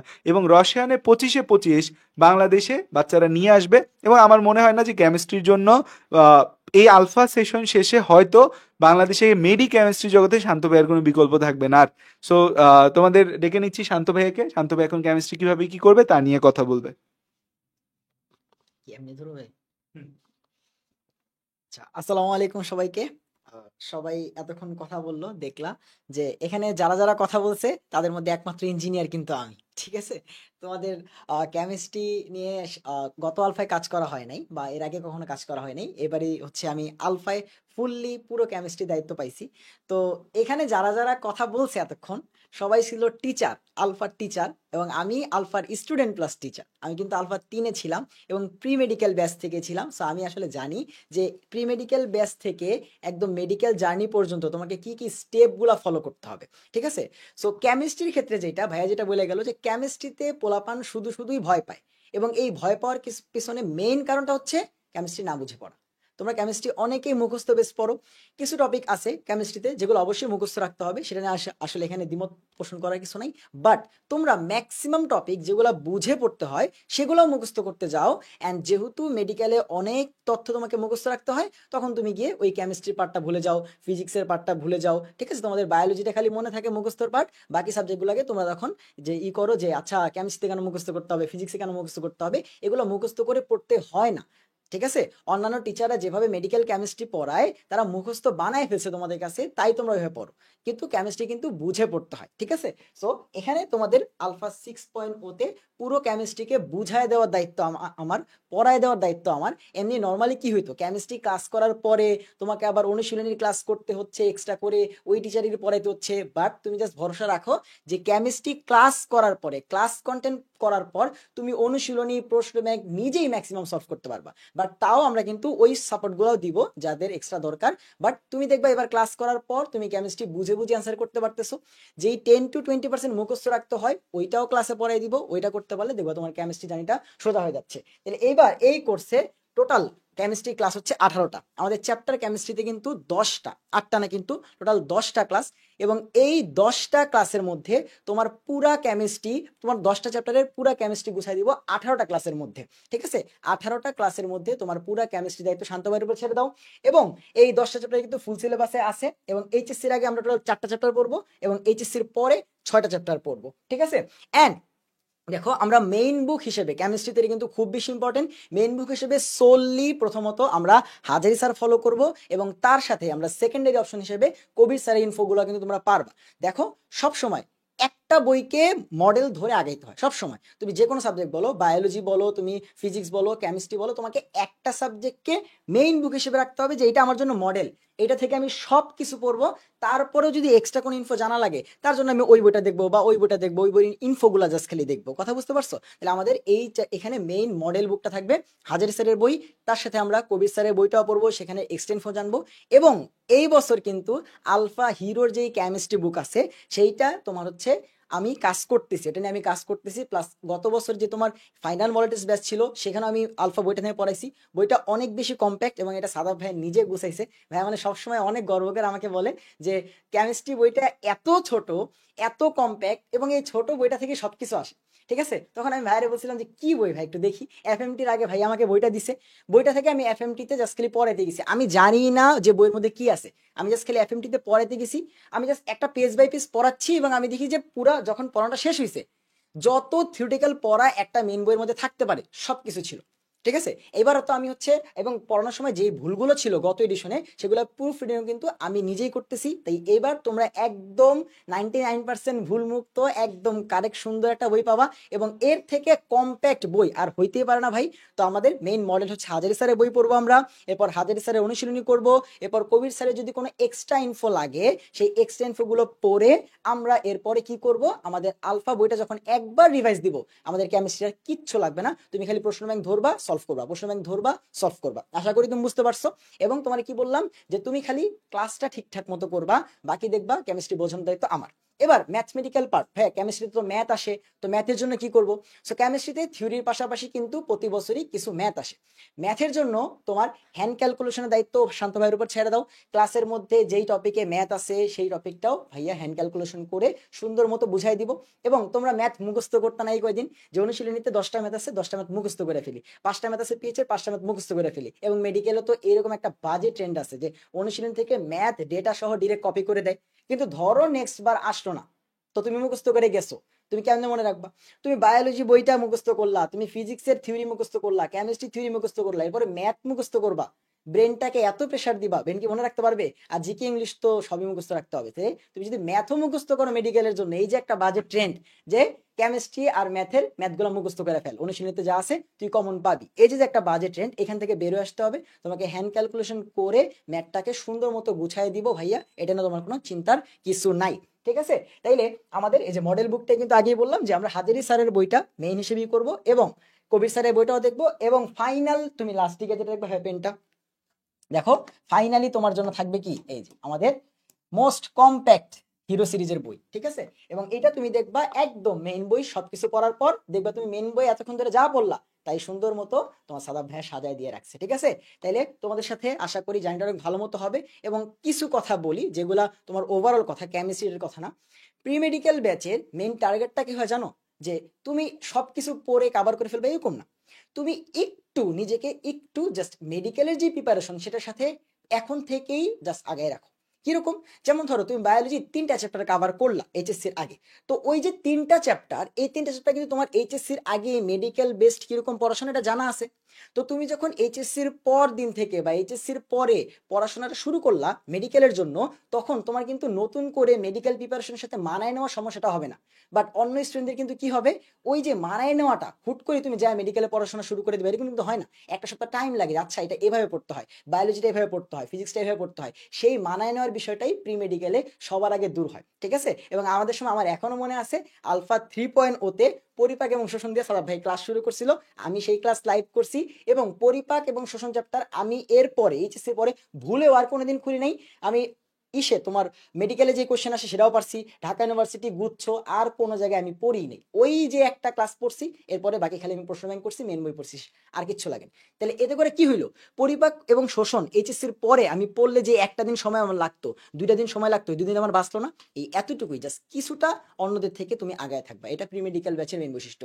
আর আরেকটা জিনিস, এক্সামের ক্ষেত্রে যে ভুলগুলা করবা এগুলা যারা হচ্ছে জাস্ট এক্সাম শেষে ভুলে যাবা যে আচ্ছা কি ভুল হয়েছে বাদ, তারা কিন্তু অনেক বড় আফসোস করবা। এক্সামে যখনই একটা ভুল হবে, যখনই 4টা ভুল হবে 5টা ভুল হবে, সেগুলোকে নোট ডাউন করে তোমাকে রাখতে হবে। এবং এটা কিন্তু এবার আমরা ওয়েবসাইটে ফিচার হিসেবে দিচ্ছি। বাট তারপরেও তোমার মাথায় রাখতে হবে যে আমি এই টপিকটায় ভুল করতেছি, ভাই আমি এই টপিকটায় ভুল করতেছি। এটা যখন তুমি মাথায় রাখবা, নেক্সট টাইম যখন এই ভুলগুলো থেকে কোশ্চেন আসবে তোমার কিন্তু আর ভুল হবে না। বাট তুমি 25টা এমসিকিউর মধ্যে 20টা পারছো, 5টা পারো নাই, ওই 5টার জীবনে দেখো নাই, ওই 5টা থেকে একটা কোশ্চেন যদি এরপরে আসে, ধরো মেডিকেল পরীক্ষা আসে, তুমি কিন্তু আর পারবা না। তাহলে এই হচ্ছে ওভারঅল কথাবার্তা। এখন সাদা ভাই কি আসে? ওকে, তো বায়োলজি গেল, কেমিস্ট্রি গেল, ফিজিক্স গেল, বাকি কি আছে বলো? কোন জিনিসটা বাকি আছে? এবং আলফার হিডেন জেম হচ্ছে এটা, যে আমাদের এই হিডেন জেমকে আসলে কেউ দেখে না, কেউ জানে না, কেউ চেনে না। যারা আসে তারা প্রবেশ করে হচ্ছে যে হয়তো সাদব ভাইকে দেখে, রাফি ভাইকে দেখে বা শান্ত ভাইকে দেখে, কিন্তু দিন শেষে ফ্যান হয়ে বের হবে কার? কার ফ্যান হয়ে বের হবে? তোমাদের সারাপুর ফ্যান হয়ে বের হবে। দেখো আমি বলি যে আমাদের ব্যাচেলর অফ বায়োলজি আলফা ব্যাচের সূচনা হয়েছিল 2020 সালে। ওই ব্যাচটার নাম ছিল মেডিকেল টপার ব্যাচ, যেটাকে আমরা পরবর্তীতে আলফা 1.0 ব্যাচ নামকরণ করি। সো মেডিকেল কোর্স আমি হচ্ছে যে নামানোর সাহস করতাম না, ফুল কোর্স নামানোর সাহস সহজে করতাম না, বা ফুল কোর্স নামাইলেও আমার এতটুকু সাকসেস কোনোদিন আসতো না। কারণ আমি বায়োলজি, কেমিস্ট্রি এবং হচ্ছে ফিজিক্স পড়াইতে পারি।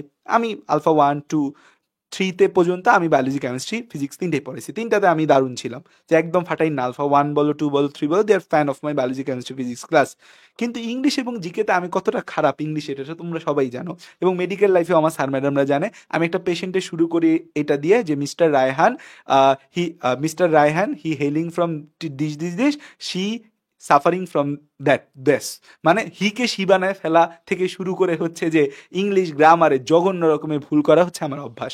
সো আমি যখন ফার্স্টে অনলাইনে পড়ানো শুরু করলাম তখন মেডিকেল ব্যাচগুলোতে আমি ইংলিশ জিকের জন্য ছবি তুলে তুলে, বা আমি অফলাইনে যখন পড়াইতাম ইংলিশ জিকের জন্য বলে দিতাম যে এই পেজ থেকে এই পেজ পড়ো, ওই পেজ থেকে ওই পেজ পড়ো, কারণ এটাই ট্রেন্ড ছিল। আমরা যখন মেডিকেল অ্যাডমিশনে কোচিং করছি তখন ট্রেন্ডই ছিল, যেমন আমি 2016 সালে অফলাইনে যে কোচিং সেন্টারে কোচিং করছি সেই জায়গায় বা বাংলাদেশে এখনো টিল নাও অফলাইনে ট্রেন্ডই এটা, যে প্রত্যেক দিনের সিলেবাসের সাথে একটা 15 বা 20 পেজের ইংরেজিকে দিয়ে দেয়, বলে পড়ো।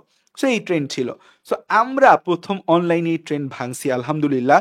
2020 সালে আমরা প্রথম বায়োলজির সাথে সাথে ইংলিশ এবং জিকের 20টা ক্লাস অ্যাড করছি।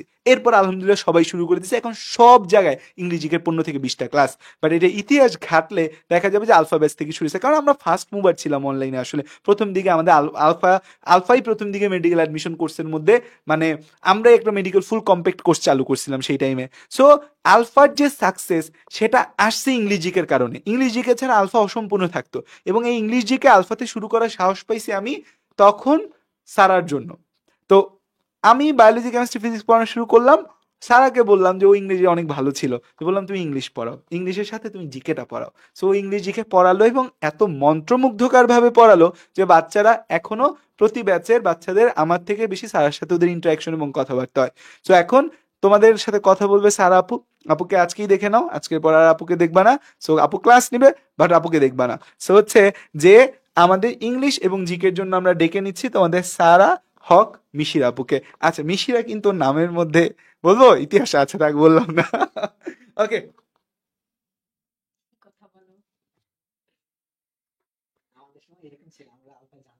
হ্যালো, আসসালামু আলাইকুম সবাইকে। কেমন আছো সবাই? আশা করি ভালো আছো। আজকে আমাকে তোমরা প্রথম দেখবে এবং আম, হয়তো এরপরে যদি দেখবা সেটা গ্র্যান্ড সেলিব্রেশনে হবে, কারণ এর মাঝে আমি ক্লাস স্লাইডের মাধ্যমে নেই। সো বেসিক্যালি আজকে আমি তোমাদেরকে ইংলিশ অ্যান্ড জিকের একটা বেসিক ধারণা দিব এবং আমি কিভাবে পড়াবো সেটা সম্পর্কে একটু জানাবো। এর আগে আমি একটু নিজের পরিচয় দেই। আমি as you all know me, হয়তো আমাকে অনেকে চিনো অনেকে চিনো না। Sarah Haq Mishra is from Mugda Medical College. I have passed my MBBS and my favorite subject is English, by the way. যেটা তোমাদের সাদা ভাইয়া ভয় পায়, খুব ভয়ানকভাবে ভয় পায়, কিন্তু আমি চাই না ওর মতো আমার বাকি স্টুডেন্টরাও, ও আমার একটা পচা স্টুডেন্ট, ওর মতো আমার বাকি স্টুডেন্টরাও হিকে শি বলুক, বরং তারা বুঝে বুঝেই পড়ুক। হ্যাঁ, আরেকটা বিষয় শান্ত ভাইয়া যে বলেছে যে ইংলিশ জিকে মুখস্থ করতে হয়, এই ট্যাবুটাও আমি ভাঙতে চাই। কারণ ইংলিশ জিকে না, যে কোনো সাবজেক্টে আমি বলবো, আমার এখনো মনে আছে আমাদের ভিকারুন্নিসার math teacher Umme Salma ma'am, উনি বলতেন যে শুনো, মুখস্থ করবা, ম্যাথ মুখস্থ করবা। এরপর আমরা যখন অবাক হয়ে যেতাম, কি ম্যাম ম্যাথ মুখস্থ করব, তখন উনি বলতেন বুঝে বুঝে মুখস্থ করবা। তো কথাটা আসলে এভাবে ছিল, বুঝে বুঝে বারবার বারবার পড়লে যে কোনো জিনিস এমনি মুখস্থের মতো বা মনে থেকে যায়। ঠিক এরকমই প্রত্যেকটা সাবজেক্টকে হচ্ছে উইন করতে হয়। ইংলিশ জিকেও এরকম ভাবে আমরা ইনশাল্লাহ শেষ করব। তো আমাদের মেডিকেলের বেসিক্যালি ইংলিশ জিকে থাকে 25 মার্কস, ইংলিশ থাকে 15 অ্যান্ড জিকে থাকে 10। তো এটার ব্যাপারে আমি জাস্ট এটাই বলবো যে কেউ আজ পর্যন্ত কেউ এই দুইটা সাবজেক্টে কখনো 25-এ 25 পাবে না, জীবনেও পাবে না, জীবনেও পাবে না, জীবনেও পাবে না। এই যে আমাদের বাসায় সানজিত আসলো, ওকে জিজ্ঞেস করা হয়েছিল যে ও কোন দুইটা হচ্ছে, ও 98টা কোয়েশ্চেন দাগাইছে, কোন দুইটা দাগায় নাই, সে দুইটাই ছিল জিকে।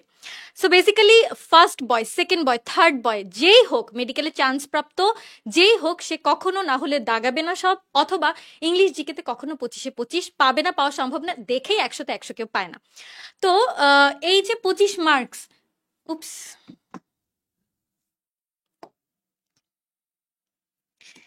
এই 25 মার্কসে কি, তোমার এটা কি সমস্যা?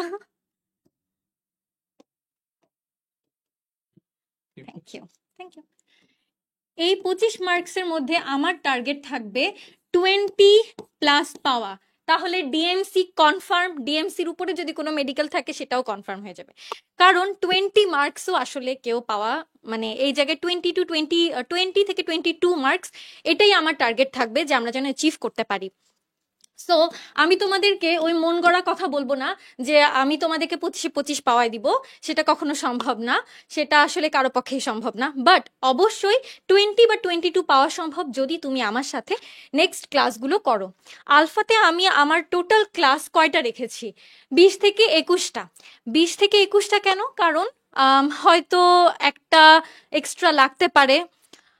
ইন কেস আমার সাম্প্রতিক ক্লাসটা দেখা যায় যে একদম লাস্টে থাকে, সেটা হয়তো তোমাদের এক্সামের ঠিক 2 উইকস আগে আমি স্টার্ট করব, মানে সাম্প্রতিক ক্লাসটা নিব।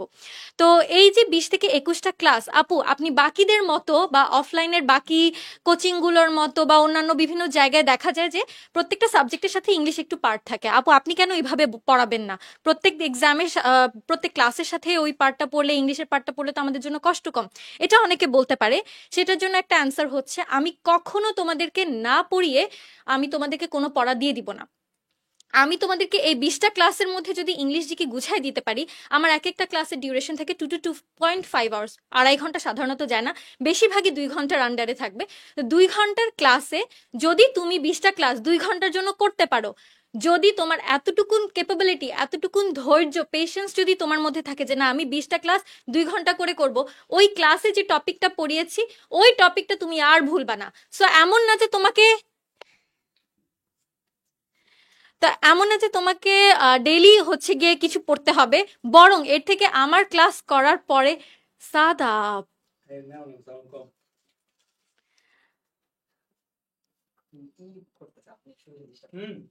আমাকে ডিস্টার্ব করছে বারবার। আচ্ছা, তো এই 20 থেকে 21টা ক্লাস করলে তোমার ডেইলি বেসিসে পড়া লাগবে না ইনশাল্লাহ। আর এই 20 থেকে 21টা ক্লাস যদি তুমি 2 ঘন্টার মতন ডেইলি ক্লাস করতে পারো, তাহলে তোমার কভার হয়ে যাবে। অ্যান্ড আমাদের তো টার্গেট ওইটাই না, চান্স আমাদের টার্গেট। এক্সাম কয়টা থাকবে? ডেইলি এক্সাম তো থাকবে, এবং আমার ডেইলি এক্সামে আমি চেষ্টা করি 75 to 80 প্লাস কোয়েশ্চেন্স থাকে ডেইলি এক্সামগুলোতে। এছাড়াও আমাদের যেটা বিশ্বাস, আমাদের আলফার যেটা বিশ্বাস, সেটা হচ্ছে multiple revision, multiple revision, multiple revision. কারণ একটা বান্দাকে আমি যদি একটা জিনিস খুব ভালো করে বুঝাই দেই, সে ওই ইনস্ট্যান্ট খুব ভালো বুঝবে। পরের দিন এক্সাম দিলে 100-তে 70% বা 80% সে ক্যারি করতে পারবে। এক সপ্তাহ পরে গেল সে 50% মনে রাখবে, এর এক সপ্তাহ পরে গেলে 20%, তার এক সপ্তাহ পরে গেলে সে ওই সাবজেক্ট, ওই টপিকটা ভুলেই যাবে। তো আমাদের আলফার মেইন মোটো হচ্ছে আমরা মাল্টিপল রিভিশনে বিশ্বাসী। তো আমাদের কোর্সে মাল্টিপল টাইমস রিভাইজ করব, এবং একই একই ক্লাসের উপরে দেখা যাবে যে ডেইলি এক্সাম তো হচ্ছেই, সাথে weekly exam, half monthly exam, monthly exam, এভাবে এক্সাম সাইকেলের এক্সামের একটা অনেক গোল্ডেন সাইকেলে তুমি পড়ে যাবা। তারপর দেখো আমার ক্লাসগুলো হয় স্লাইডের মাধ্যমে। এটা নিয়েও অনেকে প্রথম দিকে বলবে যে হ্যাঁ আপু স্লাইডে কেন ক্লাস নেয়? এগুলো কোয়েশ্চেন্সগুলো অ্যাজ ইউজুয়াল প্রত্যেকবারই আসে, প্রথম দিকে আসে এবং এই প্রথম দিক পর্যন্তই থাকে। কেন? তুমি আমার জিকে আন্তর্জাতিকের ক্লাসগুলো দেখে থাকতে পারো, বা সাদিকুর রহমান সাদেব ইউটিউব চ্যানেলে আমার ইংলিশ ক্লাস আছে, সেটা দেখতে পারো। এই ক্লাসগুলোতে দেখবা যে আমি যে পরিমাণ ইনফরমেশন তোমাদেরকে পড়াই, সেটা কখনোই আমি লিখে লিখে পড়ালে তোমাদেরকে এত বেশি পড়াতে পারবো না। এখন একটা টপিক বলি, রাইট ফর্মস অফ ভার্ব, এর মধ্যে আমি টোটাল 32টা রুল তোমাদেরকে পড়াই। এর সাথে আমি সাবজেক্ট ভার্ব এগ্রিমেন্ট পড়াই, যেটাতে এক্সট্রা 20 থেকে 25টা রুল থাকে। আমি একসাথে তোমাদেরকে 50+ রুল পড়াবো একই দিনে। দাঁড়ায় দাঁড়ায় কি পড়ানো সম্ভব? এবং তাহলে তো তোমাকে আমি এক্সাম্পল দেখাতে পারবো না। কিন্তু এবারের আলফাতে আমি এমন করব যে এক পাশে, মানে একটা স্লাইডের এক পাশে থাকবে হচ্ছে গিয়ে রুলটা, নিচে থাকবে ওইটার এক্সাম্পল, আরেক পাশে থাকবে 5টা করে কোয়েশ্চেন। সো তুমি জাস্ট অ্যান্সার করতে থাকবে, আর আমি পড়তে থাকবো যে হ্যাঁ তোমরা অ্যান্সার কারেক্ট করেছো কিনা। একই সাথে রুলও পড়লা, একই সাথে এক্সাম্পলও দেখলা, একই সাথে কোয়েশ্চেনও সলভ করলা। একই সাথে তোমার কিন্তু পড়া কিন্তু ওখানেই শেষ। আমার স্লাইড থাকে সাধারণত 30টা, 30 থেকে 40টা স্লাইড থাকে এক একটা ক্লাসে।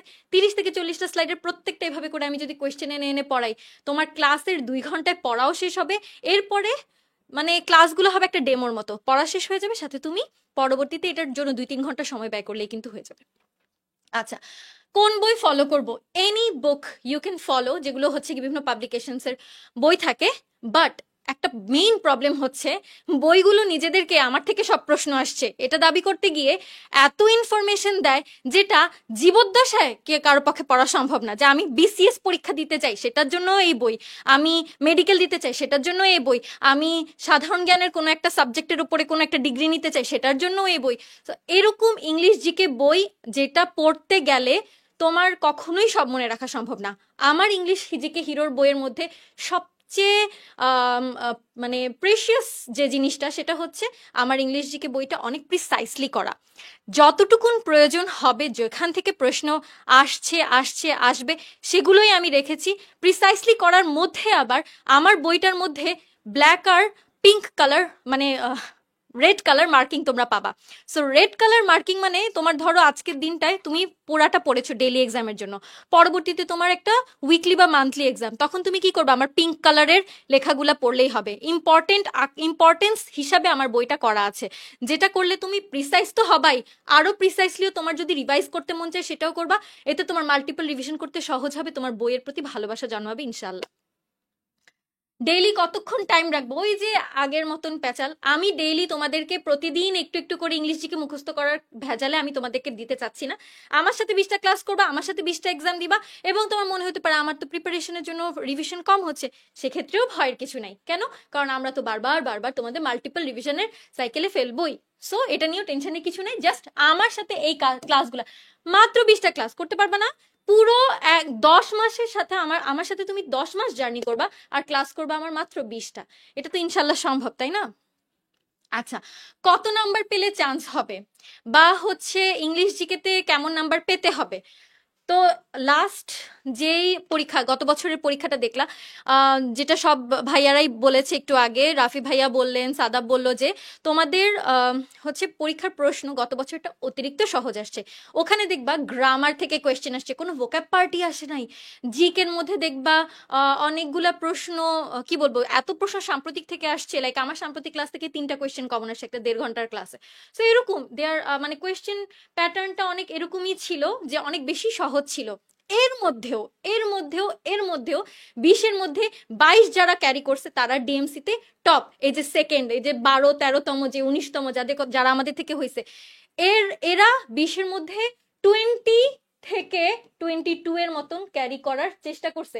কেউ কেউ যারা প্রথম ঢাকা মেডিকেলের প্রথম সারিতে আছে তারা এক একজন 16 পেয়েছে। এইরকম সহজ প্রশ্ন 16-17 পেয়েও ডিএমসি ক্র্যাক করতে পেরেছে। তার মানে কি, হাইয়েস্ট তো আমরা হয়তো পাবো না, বাট একটা মিনিমাম লেভেলে আমাদের যাওয়া লাগবে আমরা টপ মেডিকেল অথবা মেডিকেলে চান্স পাওয়ার জন্য। কেন? এবারে এটা বলি, ঢাকা মেডিকেল টু লাস্ট মেডিকেলে আগে ডিফারেন্স থাকতো অনেক বেশি, 20-25। এখন ডিফারেন্সটা কমে এবারে কত আসছে যেন, 12.5 না 15-র মধ্যে, Dhaka medical to last medical এরকমই।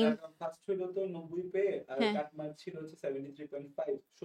16 মার্কের একটা ব্যবধান। তার মানে তুমি বেসিক্যালি অনেক কম পাওয়ার সুযোগ নাই, এর থেকে কম পেলে হয়তো চান্সই মিস হয়ে যেতে পারে। তাহলে পড়তেও হবে, আবার এমন ভাবে পড়তে হবে যে না আমার টেকনিক্যালি ফলো করব, সবও পড়তে যাবো না। মনে থাকবে না যেগুলা আপু বলতেছে যে 20টা ক্লাস আপু করতে বলছে, ওই 20টা ক্লাস ঠান্ডা মাথায় করবো, ওই 20টা ক্লাসের জন্য পড়বো, ইনশাল্লাহ হয়ে যাবে। আচ্ছা, এখানে তোমাদের একটা কমন কোয়ারি থাকবে যে আপু আমরা তো এই কোয়েশ্চেন, এইটা 7 আর 9 নাম্বার প্রশ্নের অ্যান্সার অ্যাকচুয়ালি একই, যে আমার নাম্বার কম পাচ্ছি, পড়তে বেশি সময় লাগছে, বা কিভাবে পড়বো বুঝতেছি না। 7 আর 9 এর অ্যান্সার হচ্ছে, দেখো তোমরা বায়োলজি 2 বছর ধরে পড়ছো, তোমরা কেমিস্ট্রি 2 বছর ধরে পড়ছো, একই বই ফিজিক্স 2 বছর ধরে পড়ছো। আমার বই বা ইংলিশ জিকে কয় বছর পড়ছো? আমার বই বা ইংলিশ জিকে কিন্তু তোমরা বেসিক্যালি পড়োই না। ইংলিশটা তো পড়োই না, বা ইংলিশই তো থাকে, জিকে তো থাকে না, জিকে তো বাদই। আর ইংলিশও তোমরা কেউ কেউ করো, আর কেউ কেউ সাদাবের মতো কি করো, ওই 10টা 20টা মুখস্থ করো। তো এই জিনিসগুলোকে আমাদেরকে হচ্ছে চেঞ্জ করতে হবে। তো চেঞ্জ করার জন্য তুমি বায়োলজি যেটা 2 বছর ধরে পড়তেছো ওইটার জন্য তুমি দিনে 6 ঘন্টা সময় দিলা, আর আমার ইংলিশ ক্লাসের জন্য খালি 2 ঘন্টা সময় দিলা, তাইলে তো হবে না। উল্টা আমার যে মাত্র 20টা ক্লাস আছে বললাম, 20টা ক্লাসের পড়া কিন্তু তোমার 2 ঘন্টায় শেষ হয়ে যাবে। আবার এটা গেল,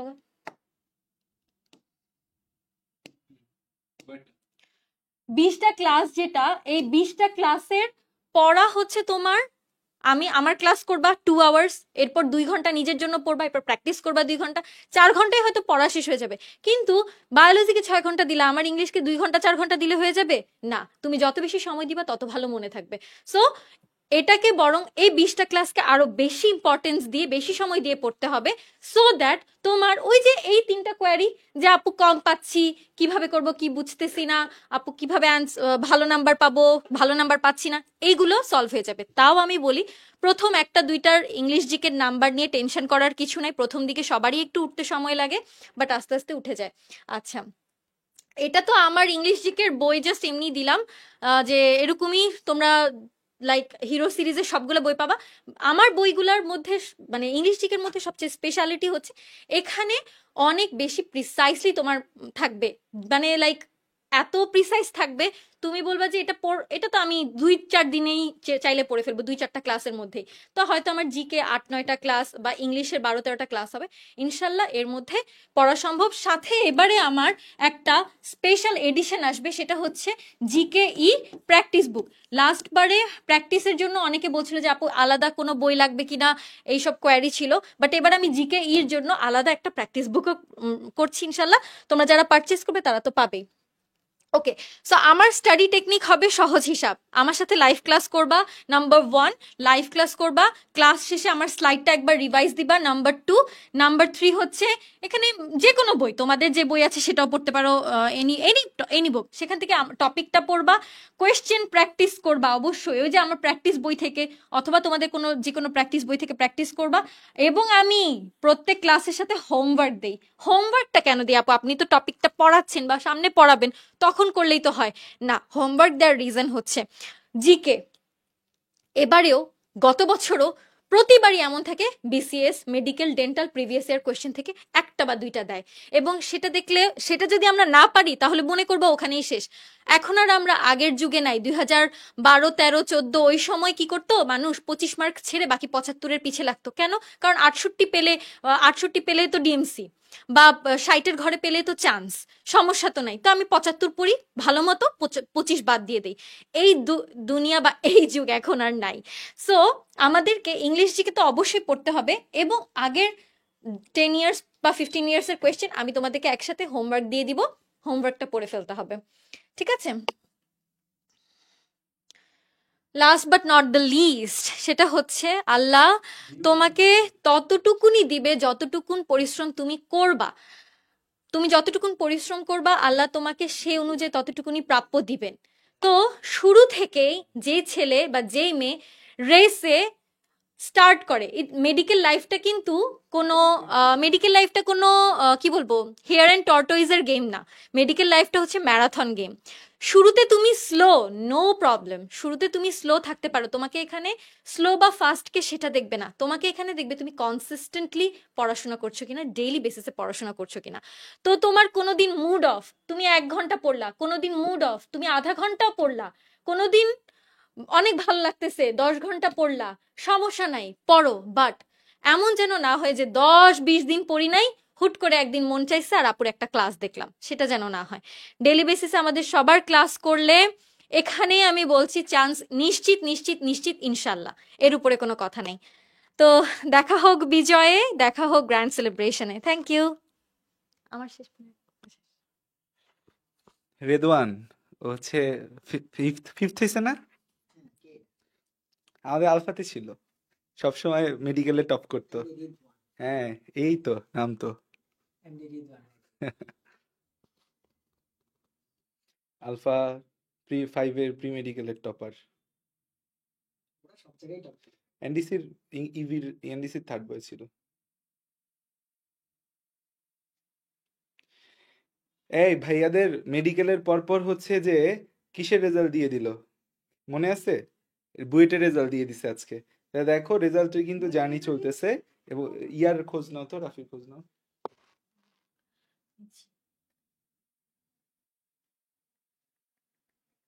কি নাম ভাই বলেন?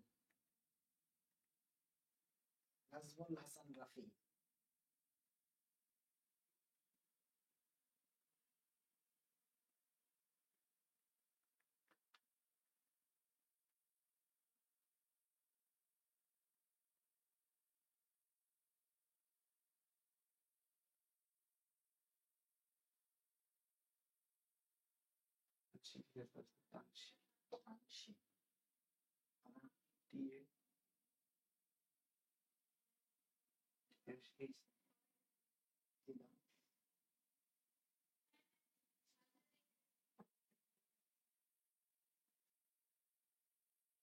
তানিশা সামরিন আছে। তানসি।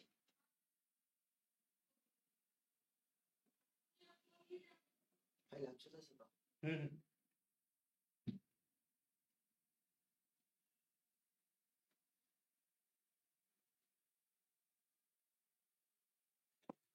ওকে, তো দেখো মেডিকেল পরীক্ষা শেষ, বুয়েটের পরীক্ষা হচ্ছে যে চলে, রেজাল্ট দিয়ে দিল, ডিউ রেজাল্ট দিয়ে দিবে। So admission journey is like that, শুরু হবে শেষ হয়ে যাবে, শুরু হবে শেষ হয়ে যাবে, শুরু হবে শেষ হয়ে যাবে, শুরু হবে শেষ হয়ে যাবে। This is admission journey, this is admission journey. শুরু হবে এবং শেষ হয়ে যাবে। সো এই যে শুরু হয়ে শেষ যেন না হয়ে যায়, তাই আমাকে ধরতে হবে, তাই আমাকে ধরতে হবে, তাই আমাকে ধরতে হবে। কি ধরতে হবে? একদম গ্রিপ শক্ত করে ধরতে হবে। দেখো আবারও বলি, প্রি মেডিকেল জার্নি মানে এই না যে তুমি প্রি মেডিকেলে সব পড়বে। প্রি মেডিকেল জার্নি মানে তুমি জেনে যাবে, তুমি বুঝে যাবে, তুমি শিখে যাবে, যেন তুমি আসলেই মেডিকেল ভর্তি পরীক্ষার সময় ভালো করতে পারো। অ্যাডমিশন জার্নি যে ফাস্ট ফরওয়ার্ড মুভমেন্ট, সেই ফাস্ট ফরওয়ার্ড মুভমেন্টে যেন তুমি ভালো করতে পারো। সো দেখো আমাদের হচ্ছে যে এই ক্লাস শুরু করতেছি আমরা 28 ফেব্রুয়ারি থেকে। আমার ক্লাস দিয়েই শুরু হবে অ্যাজ ইউজাল, মোস্ট লাইকলি আমি রক্ত সঞ্চালন দিয়ে শুরু করছি এবার। সো 28 ফেব্রুয়ারি থেকে হচ্ছে যে ক্লাস শুরু, ক্লাস শেষ হবে 31 মেতে। ফার্স্ট ফেজ, আমাদের কিন্তু কয়েকটা ফেজ আছে, আমরা প্রথম কথা বলছি ফার্স্ট ফেজ নিয়ে। সো এই যে ফার্স্ট ফেজ আছে, এই ফার্স্ট ফেজে ক্লাস শুরু 28 ফেব্রুয়ারি, ক্লাস শেষ হচ্ছে কত? 31 মে। টোটাল ক্লাস হবে তোমাদের ফার্স্ট ফেজে 42টা। অনেকের প্রশ্ন যে ভাই ফার্স্ট পেজে কি ফুল সিলেবাস শেষ হবে? না রে চান্দু, ফার্স্ট পেজে ফুল সিলেবাস না। ফার্স্ট পেজে আমরা কি পড়বো? আমরা প্রায় 50%-এর মতো সিলেবাস শেষ করবো ফার্স্ট ফেজে। সেকেন্ড ফেজে হচ্ছে যে আমরা বাকি অংশ পড়বো। সো ফার্স্ট ফেজ 28 ফেব্রুয়ারি থেকে শুরু করে 31 মে পর্যন্ত চলবে। তোমাদের এইচএসসি কিন্তু 26 জুন, দ্যাট মিনস আমরা এইচএসসির প্রায় 1 মাস আগেই তোমাদের কিন্তু বন্ধ দিয়ে দিব। তো তোমাদের যাদের কনসার্ন ভাইয়া প্রি মেডিকেল করলে আমার এইচএসসির কি হবে, কিচ্ছু হবে না। কারণ হচ্ছে যে 28 ফেব্রুয়ারি থেকে 31 মে 42টা ক্লাস করলে কিছু হইতো না। যেই টাইম বন্ধুগুলোকে আড্ডা দিতা সেই টাইমে হচ্ছে তুমি কি করতেছো? পড়ালেখা করতেছো। যে টাইম ফেসবুক নষ্ট করতে সেই টাইমে তুমি পড়ালেখা করতেছো। 28 ফেব্রুয়ারি টু 31 মে 42 ক্লাস, এইচএসসি 26 জুন তোমাদের। দেখো আমাদের সেকেন্ড ফেজ শুরু হবে এইচএসসি প্র্যাকটিক্যাল শেষ হওয়ার 3 দিন পর থেকে। প্র্যাকটিক্যালের মাঝে ক্লাস শেষ শুরু করবো না, প্র্যাকটিক্যাল শেষ হওয়ার 3 দিন পর থেকে শুরু করে 2 মাসে ক্লাস শেষ হবে। তারপর মডেল টেস্ট চলবে অ্যাডমিশনের 7 দিন আগ পর্যন্ত। মডেল টেস্ট চলবে কতদিন পর্যন্ত? অ্যাডমিশনের 7 দিন আগ পর্যন্ত হচ্ছে যে আমাদের মডেল টেস্ট চলবে। দেখো এক্সাম কিভাবে হবে এবং কোন দিন হবে, আমাদের প্রত্যেক দিন তোমাকে যা পড়াবো তার উপর হবে আইটেম এক্সাম বা ডেইলি এক্সাম, যেটা 50 মার্কের। আমরা 5টা এক্সাম পর পর, কয় এক্সাম? 5 এক্সাম, অনেক সময় 6 বা 4 এক্সাম পর পর আমরা হচ্ছে তোমাদের একটা কার্ড এক্সাম বা উইকলি এক্সাম দিব। তোমাদের ফুল রুটিন দেওয়া আছে, তার মধ্যে কার্ড, টার্ম, উইকলি সব কিছু ডেট দেওয়া আছে। কিন্তু আমাদের ফার্স্ট ফেজের ফুল রুটিন কিন্তু আমরা তোমাদেরকে দিয়ে দিয়েছি। টার্ম এক্সাম হবে হাফ মান্থলি এক্সাম, যেটা 10 থেকে 12টা কার্ড এক্সামের পর হয় আমাদের টার্ম এক্সাম। আর সবার লাস্টে হয় আমাদের রিভিউ এক্সাম বা মান্থলি এক্সাম। এই এক্সামগুলো সব 100 মার্কের। আর আমাদের ডেইলি এক্সাম আমরা চেষ্টা করি 100 মার্কের নিতে, বাট অনেক সময় টপিক ছোট থাকলে 50 থেকে 80 মার্কের মধ্যে হবে। আমাদের এক্সামটা এবার পুরো ওয়েব বেস সিস্টেম এক্সাম হবে, মানে এক্সাম দেওয়ার জন্য তোমাকে ফেসবুকে আসা লাগবে না, শুধু ক্লাসটা ফেসবুক থেকে করবা। আর বাকি সব কিছু তুমি কোথা থেকে করবা? ওয়েবসাইট থেকে করবা। ওয়েবসাইটে এরকম, এবং ওয়েবসাইটে এক্সাম দেওয়ার ক্ষেত্রে আমরা আগে রাত 10টা থেকে 11টা সময় দিতাম। এখন হচ্ছে এক্সামগুলোর টাইম হবে সকাল 10টা থেকে রাত 10টা, সকাল 10টা টু রাত 10টা। এইটা হচ্ছে যে এক্সামের টাইম হবে। অথবা সকাল 11টা থেকে রাত 11টা রমজানের মধ্যে। দ্যাট মিনস একটা 12 ঘন্টার টাইম ফ্রেম তোমরা পাবা। এবং তোমরা তোমাদের ওয়েবসাইটে ঢুকলে, যেমন এটা ডেন্টাল এক্সামের জন্য, এরকম দেখবা যে কত মিনিট সময়, কত মার্কের এক্সাম, কত কোশ্চেন, কত হচ্ছে আমাদের নেগেটিভ মার্কিং, এগুলো দেওয়া থাকবে। এবং এক্সামের স্টার্ট টাইম, এন্ড টাইম হচ্ছে যে দেওয়া থাকবে। এবং এক্সাম তুমি হচ্ছে আমাদের ওয়েবসাইট থেকে কিন্তু বারবার দিতে পারবে। আগে আমাদের ওয়েবসাইট থেকে এক্সাম একবার দেওয়া যেত, এখন আমাদের বারবার এক্সাম দিতে পারবা, কোনো সমস্যা নাই। কিন্তু প্রথম এক্সামটাই লিডার বোর্ডের জন্য কাউন্ট হবে, পরের এক্সামগুলো কাউন্ট হবে না। এবং এক্সাম যখন তুমি চালু করবা, এরকম একটা ড্যাশবোর্ড আসবে। এই ড্যাশবোর্ডে তোমার প্রথমে এখানে সময়টা কাউন্ট হতে থাকবে। 45 মিনিট করে 100 মার্কের এক্সাম আমি দিব। দ্যাট মিনস আমি তোমাকে যত মার্ক থাকবে সেই মার্ক অনুযায়ী 45% টাইম দিব। যত মার্কের এক্সাম হবে, 100 মার্কের এক্সাম হলে 45 মিনিট টাইম হবে, যদি তোমার হচ্ছে যে 50 মার্কের এক্সাম হয় 22.5 মিনিট সময় হবে, আমি 45% টাইম দিব, 60% টাইম দিব না। মেডিকেলে 60% টাইম, বাট এর মধ্যে 5 থেকে 7 মিনিট কিন্তু এদিক ওদিক হয়। সো তুমি হচ্ছে যে এরকম একটা টাইমার তোমার টিকলিং করতে থাকবে। আগে আমরা গুগল ফর্মে এক্সাম নিতাম, বাচ্চাদের আগ্রহ ছিল টাইমার, নাও টাইমার দিয়ে দিছি এখন, এবং তুমি টাচ করে করে ক্লিক করে করে এই জায়গায় ক্লিক করে করে অ্যান্সারগুলো লাগাবা, এবং অ্যান্সার চেঞ্জ করা যাবে না, এটা কিন্তু একটা ভালো জিনিস। আগে কিন্তু পোলাপান অ্যান্সার চেঞ্জ করে দিত, অ্যান্সার চেঞ্জ করার কোনো সুযোগ নাই। সো তুমি এই পুরা প্রসেসের পর তোমার এক্সাম যখন শেষ হয়ে যাবে, এক্সাম শেষ হওয়ার একটা নির্দিষ্ট টাইম পর, ধরো তুমি সকাল 10টা এক্সাম দিলে কিন্তু রেজাল্ট পাবা না, রেজাল্ট দেখা যাবে যে দিবে টাইমটা দেখাবে, রেজাল্ট শেষ হওয়ার পর রেজাল্ট দেখতে পাবা, এবং সেখানে তুমি সব প্রশ্ন একবারে দেখতে পারবা, অ্যাটেম্প্ট করছো কয়টা, কারেক্ট কয়টা, ইনকারেক্ট কয়টা, স্কিপ কয়টা, সব একবারে দেখতে পাবা। এবং সুন্দর করে দেখো এই যে নিচের কোনটি প্রধান ডিউটেরোস্টোমিয়া পর্ব, এর নিচেই দেওয়া আছে প্রধান ডিউটেরোস্টোমিয়া পর্ব একাইনোডার্মাটা, কর্ডাটা, প্রধান প্রোটোস্টোমিয়া পর্ব অ্যানিলিডা, আর্থ্রোপোডা, মলাস্কা।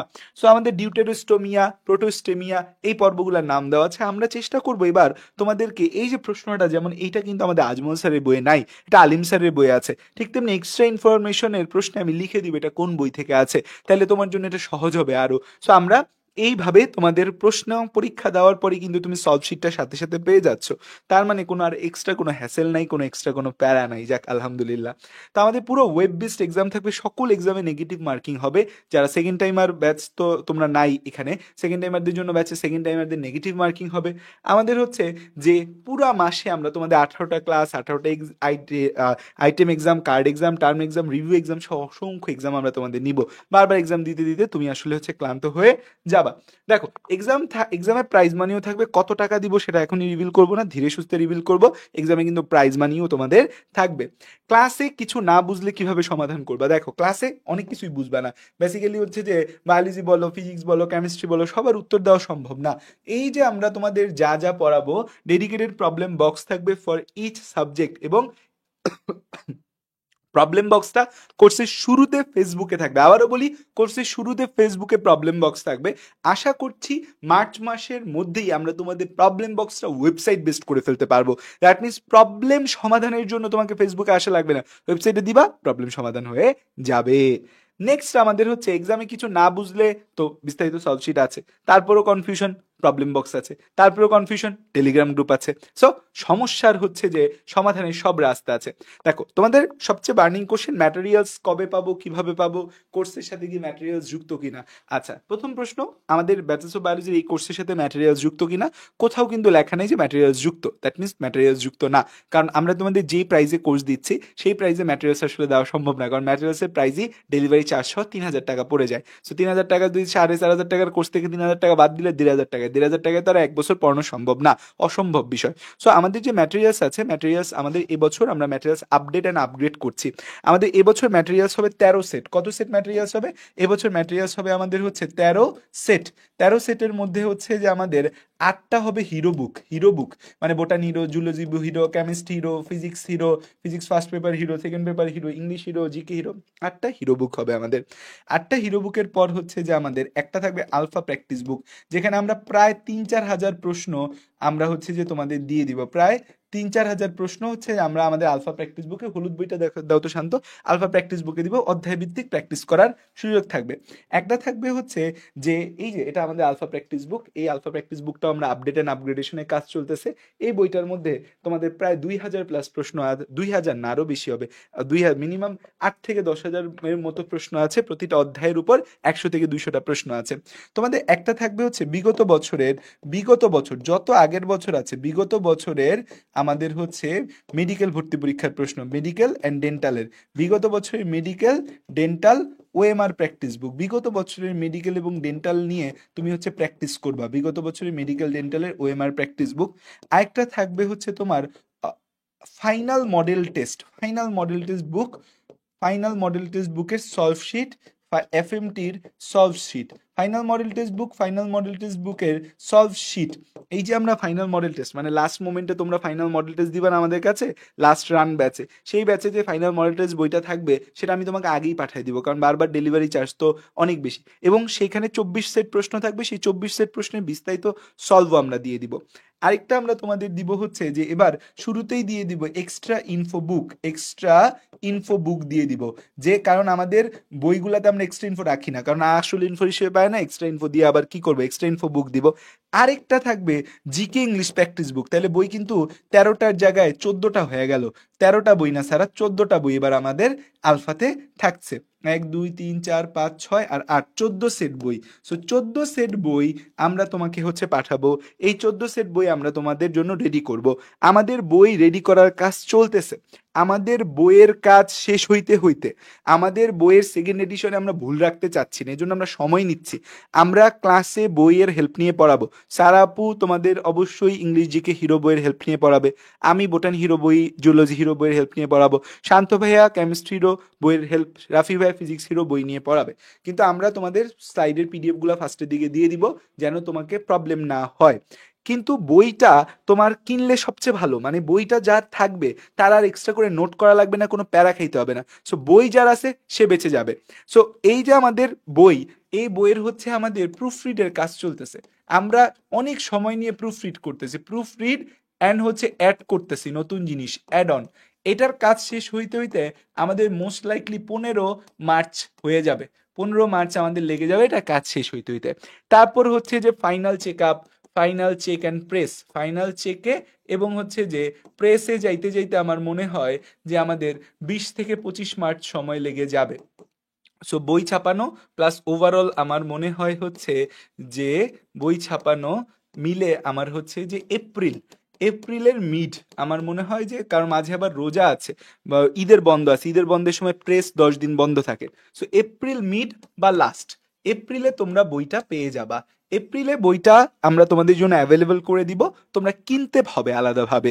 বই কেনার জন্য আমরা তোমাদেরকে এই 14 সেট বই আমরা আশা করছি আমরা তোমাদেরকে 2500 থেকে 3000 টাকার মধ্যে এই 14 সেট বই দিয়ে দিতে পারবো উইথ হোম ডেলিভারি। 14 সেট বই 2500 থেকে 3000 টাকার মধ্যে হোম ডেলিভারি দিয়ে দিতে পারবো। আমরা ওয়েবসাইটে অপশন রাখবো, তোমরা পারচেস করে নিবে। আর আলাদা আলাদা অপশন রাখবো কি রাখবো না সেটা জানি না, বাট 14 সেট বই একসাথে সর্বনিম্ন আমার ছাপানোর যতটুকু কস্ট লাগবে সেই কস্টে দিয়ে দিব। এবং আমি তোমাদের কাছে রিকোয়েস্ট করব, তোমরা অন্য কোনো পাবলিকেশনে কোনো বই আর কেনার দরকার নেই। তোমরা অনেকে রয়্যাল কিনো, জয়কলি কিনো, এগুলা পড়ে আলটিমেটলি মেডিকেলে কোনো দিনই চান্স হয় না। এত ইনফরমেশন তোমার লাগবে না, তোমার মূল বই ইনফরমেশন পড়লেই হবে, এবং আমরা যতটুকু দিব ততটুকু গুছিয়ে পড়লেই হয়ে যাবে। সো এই বইটা আশা করি যখন আসবে তখন আমি দামটা তোমাদের জানাতে পারবো, কারণ কাগজের দাম সময়ে সময়ে বাড়ে, কালির দাম সময়ে সময়ে বাড়ে, ডেলিভারি চার্জ সময়ে সময়ে বাড়ে। সো আমরা চেষ্টা করব সর্বনিম্ন প্রাইসে তোমাদের বইগুলো দেওয়ার। আমি 1 টাকাও লাভ করবো না বলে দিচ্ছি, যতটুকু আমার ছাপানোর এবং ডেলিভারি কস্ট আমি সেটা রেখেই তোমাদের বইগুলো প্রোভাইড করে দিব। বাইরের স্টুডেন্টদের জন্য 1-1.5 টাকা আমি লাভ করবো। হ্যাঁ, সো এই হচ্ছে কথা। এখন দেখো যে বই নিয়ে আশা করি আর কোনো কনফিউশন নাই। টেলিগ্রাম গ্রুপ ও মেন্টর হিসেবে তোমরা সাগর ভাইয়াকে পাচ্ছ, বিগত 2 আলফা ধরেই সাগর ভাইয়া আছে, এবং সাগর ভাইয়া থাকলে মানে কোনো প্রশ্ন নিয়ে কোনো চিন্তা নেই, যা জিগাবা ভাইয়া ডেলিভারি দিবে। এবং 24 আওয়ার সার্ভিস যারে বলে, ভাইয়া 24 ঘন্টা আলফা ব্যাচের জন্য ডেডিকেটেড থাকে। এবং আলফা নিয়ে যে সাগর কতটুকু ডেডিকেটেড এটা জাস্ট তোমরা দেখতে পাবা। আলফার বাচ্চাদের নানা বিষয় নিয়ে অভিযোগ থাকতে পারে, বাট সাগর ভাইয়াকে নিয়ে কোনো কালই কোনো অভিযোগ থাকে না।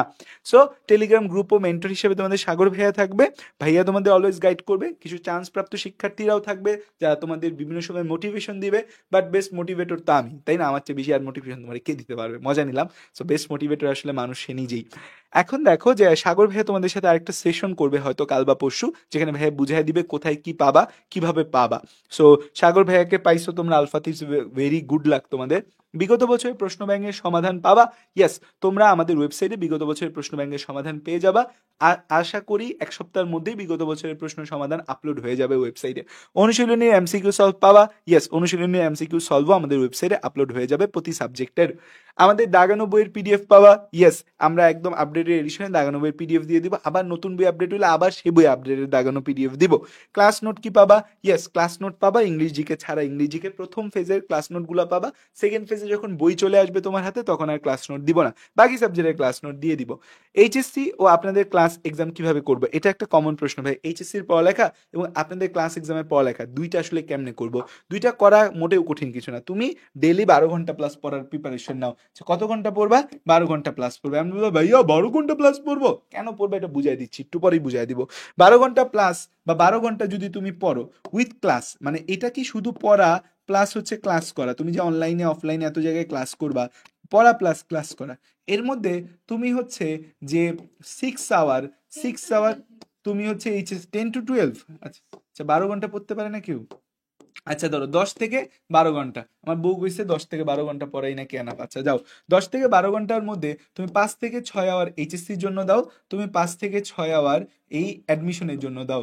এইটা প্রথম 2 মাস তুমি দাও। তুমি হচ্ছে এটা আমাকে মার্চ এবং এপ্রিল দিবা। কতটুক দিবা? মার্চ এন্ড এপ্রিল দিবা। এই 2 মাসে তুমি এভাবে আগাবা, 5-6 ঘন্টা এইচএসসি, 5-6 ঘন্টা অ্যাডমিশন। এবং এই এইচএসসির ক্ষেত্রে তুমি বায়োলজি পড়বা না, কেমিস্ট্রি পড়বা না। প্রথম 5-6 ঘন্টা এইচএসসি, প্রথম 2 মাস তুমি কেমিস্ট্রি পড়তে পারো, বায়োলজি না পড়লেও হবে, বায়োলজি না পড়ো, জাস্ট আমার সাথে আগাও। তো 5-6 ঘন্টা এইচএসসি পড়ো, 5-6 ঘন্টা তুমি অ্যাডমিশনের জন্য পড়ো, প্রথম মার্চ এবং এপ্রিল। তুমি আবার হচ্ছে মে এবং জুনে, মে এবং জুন এটাকে আরো কমায় দাও। মে এবং জুন তুমি হচ্ছে 8 থেকে 9 ঘন্টা তুমি এইচএসসিতে নিয়ে যাও, তুমি হচ্ছে 3 থেকে 4 ঘন্টা তুমি অ্যাডমিশনে নিয়ে আসো। সো তোমাকে অ্যাডমিশনের জন্য টাইম বের করতেই হবে। যদি করতে পারো সাকসেস আসবে, নাইলে আসবে না। এবং বাংলাদেশে হাজার হাজার স্টুডেন্ট এই ব্যালেন্স করে পারতেছে, তুমিও না পারার কোনো কারণই নাই, তুমি খুব সহজেই পারবা। ক্লাসগুলো শুরু হলে ক্লাস করবা, ক্লাসের পর পড়বা। রাতের বেলা ক্লাস হবে, রমজানে ক্লাস হবে রাত 10:30টায়, এক্সাম হবে পরের দিন। তো তুমি হচ্ছে যে পরের দিন সারাদিন কি করবা? সারাদিন তোমাকে আলফার জন্য পড়তে হবে না, তুমি আমার ক্লাস করার পর, আমাদের ক্লাস করার পর তুমি মূল বই পড়লে হয়ে যাবে, বেশিক্ষণ পড়া লাগে না। সো কোনো প্যারাই আসলে হবে না, প্যারা নাই, চিল। ক্লাস ও এক্সাম রেগুলার করলে কি কি সমস্যা হবে? ক্লাস এবং এক্সাম রেগুলার করলে সমস্যা একটাই হতে পারে, তুমি চান্স পেয়ে যেতে পারো। এটা একটা বড় সমস্যা, চান্স পেয়ে গেলে তো আসলে অনেক বড় একটা প্রবলেম। এবং হচ্ছে এবছর আমরা চিন্তা করছি তোমাদেরকে একটু আরো ভালোভাবে ট্র্যাক করবো, যেহেতু আমাদের ওয়েব বেসড এক্সাম হবে, কারা রেগুলার এক্সাম দিচ্ছে কারা দিচ্ছে না, ক্লাসের বিষয়টাও আমি, হ্যাঁ, এবং তোমাদের একটা নিজস্ব রেজাল্ট কার্ড হবে, যেই কার্ডে তোমাদের সবগুলো এক্সাম এ কত পাচ্ছ সেটা দেখা যাবে। আমাদের ওয়েবসাইট এখনো ডেভেলপিং ফেজে আছে, এখনো অনেক ফিচার অ্যাড করা বাকি আছে। দেখবা যে প্রতিনিয়ত আমি পোস্ট দিচ্ছি, এটা অ্যাড হয়েছে, ওইটা ওইটা হয়েছে, এটা অ্যাড হয়েছে, ওইটা অ্যাড হয়েছে। কারণ আমরা আমাদের ওয়েবসাইটটাকে নেক্সট জেনারেশন বানাতে চাচ্ছি, এবং ইনশাল্লাহ মেডিকেল সেক্টরে ব্যাটেলস অফ বায়োলজি থেকে ভালো ওয়েবসাইট তুমি আর কারো কাছেই পাবা না মার্চ মাসের ইন্ডে, আশা করি। সো তাহলে ক্লাস এবং এক্সাম রেগুলার করবা। আর না করলে কি সমস্যা হবে? আচ্ছা, আমি করলে কি সমস্যা হবে এটার উত্তর দিছি। না করলে কি সমস্যা হবে? দেখো, না করলে কি হবে, আর চান্স পাবা না, এটা বড় কোনো ঝামেলা না। চান্স না পাইলে আর কি হয়? একটু বাবা মা রাগ করে, আশপাশের মানুষের কথা শুনে, এই তো চান্স না পাইলে কি হবে? চান্স না পাওয়া মানে হচ্ছে অ্যাডমিশনের না পাইলে বুঝবে অ্যাডমিশনের পর কি হয়েছে। দেখো, আমার কথা একটাই, প্রিপারেশন এমনভাবে হবে যে আমি অন্তত নিজেকে বলতে পারবো না আমি সর্বোচ্চ চেষ্টা করি নাই, আমার বাবা মা অন্তত বলতে পারবে না আমি বেস্ট চেষ্টা করি নাই। কারণ তারা তো সারাদিন আমাকে পড়ার টেবিলে পাগলের মতো পড়তে দেখছে, ভাত না খেয়ে পড়তে দেখছে। তারা কেমনে বলবে যে এই সাদাব তুই পড়িস না এই জন্য চান্স পাস নেই? কিভাবে পড়ালেখায় ফোকাস রাখা যায়? দেখো, আমি পড়ালেখায় ফোকাস কেমনে রাখতাম, আমি হচ্ছে পড়ালেখায় ফোকাস একটা ভাবেই রাখতাম যে আমার কাছে যখনই পড়ালেখায় পড়তে মন চাইতো না, তখন আমি আমার মায়ের দিকে তাকাইতাম, আমি আমার বাবার দিকে তাকাইতাম, মায়ের দিকে তাকাইতাম, বাবার কথা চিন্তা করতাম। আমি তখন ইনস্ট্যান্ট মোটিভেশন পেয়ে যেতাম। আমি আমার বাসার টিনের ছাদের উপর তাকাইতাম, আমি হচ্ছে আমার পাশের দেয়ালে, আমার বাসার রং উঠে যাওয়া দেয়ালের দিকে তাকাইতাম। আমি আমার চোখ বন্ধ করে ভবিষ্যৎ নিয়ে ভাবতাম। আমি দেখতাম একদিন আমি অনেক সফল হয়েছি। এই সফলতা, আমি ডক্টর হয়েছি, সাদা অ্যাপ্রন পরেছি, আমি গলায় স্টেথোস্কোপ দিয়ে রোগীদের সেবা করছি, আমি মেডিকেলের করিডোরে হাঁটছি। এগুলাই আমাকে স্বপ্ন দিয়েছে, এগুলো আমাকে ফোকাস থেকে সরতে দেয় নাই। মানে ফোকাস থেকে সরবো কি? আমার হচ্ছে যে হতাশ লাগতো, বেশি ঘুমায় ফেলছি। মানুষ বলে অ্যাডমিশন টাইমে ভাইয়া ঘুমের কারণে পড়তে পারি না। আমি বলি ভাইয়া তোমার স্বপ্ন ঠিক নাই, যে স্বপ্ন ঠিক আছে তার তো ঘুম আসতে পারে না। আমি ঘুমাইতে পারতাম না অ্যাডমিশন ফেজে, এমনকি আমার মেডিকেল লাইফেও যখন আমি ফাইনাল প্রফ দিছি 3-4 ঘন্টা ঘুমায়ও ফাইনাল প্রফ দিছি। সো হচ্ছে যে ঘুম ডিপ, তুমি না ঘুমায় দিছো। সো আসলে মানুষ সবই পারে, এবং ফোকাস রাখাটা বড় কোনো বিষয়ই না। বাবা মাকে দিকে তাকাবা, বাবা মার বিষয়ে ভাববা, অটোমেটিক ফোকাস চলে আসবে ইনশাল্লাহ। কারণ ফোকাসটা কখনো এক্সটার্নাল মোটিভেশন ফোকাস দিতে পারে না, ফোকাসের জন্য ইনার মোটিভেশন দরকার, ইনার সেলফ স্টিম দরকার, এবং family is the best motivator. নিজের সেরাটা কিভাবে বের করে আনা যায়, নিজের সেরাটা বের করে আনার জন্য একটা জিনিসই থাকতে হবে, সেটা হচ্ছে লক্ষ্য অটুট থাকতে হবে, দেখা হবে বিজয়, এই স্বপ্নটা থাকতে হবে। এবং আমাদের নিজের সেরাটা বের করে আনার জন্য একটা জিনিস দরকার, জাস্ট একটা কাজ করবা, নিজের সেরাটা চলে আসবে, সেটা হচ্ছে স্যাক্রিফাইস। দেখো, তুমি অ্যাডমিশনে চান্স পাবা কিনা সেটা নির্ভর করে তুমি অ্যাডমিশনে কত বড় স্যাক্রিফাইস করতে পারতেছো। তুমি অ্যাডমিশনে কি তোমার রিলেশনটাকে স্যাক্রিফাইস করতে পারতেছো কিনা, কারণ তোমরা অনেকেই এখন ফেজে, বেশিরভাগ মানুষই রিলেশন থাকে, না থাকাটা অস্বাভাবিক, থাকাটা স্বাভাবিক। সো রিলেশনে কতটুকু তুমি স্যাক্রিফাইস করতেছো, তুমি কি রিলেশনটাকে একদম ফুল অন কন্টিনিউ রেখেই হচ্ছে তুমি চান্সের দিকে আগাইতে যাও, নাকি তুমি জিনিসটাকে স্টপ করে কমিয়ে যেতে চাও? তোমার বন্ধুত্ব, অনেক ফ্রেন্ড, অনেক আড্ডাবাজি, সেটা কন্টিনিউ রাখতে চাও, নাকি তুমি নিজের মতো এগিয়ে যেতে চাও?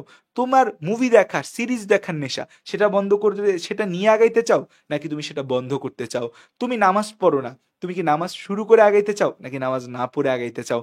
তুমি যত বেশি স্যাক্রিফাইস করবা, যত বেশি নিজের নফসকে তুমি আটকাবা, তত বেশি তুমি চান্সের দিকে আগাবা। জেকে রাউলিং, হ্যারি পটারের যে লেখক ছিল, তো উনি হচ্ছে লেখিকা ছিল, তো উনি ওনার বাসায় হচ্ছে যে লিখতে পারতেছিল না হ্যারি পটার।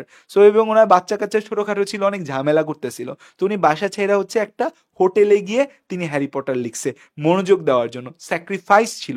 সেই কারণে আজও বিশ্বে হ্যারি পটার হচ্ছে one of the most best selling book and movie.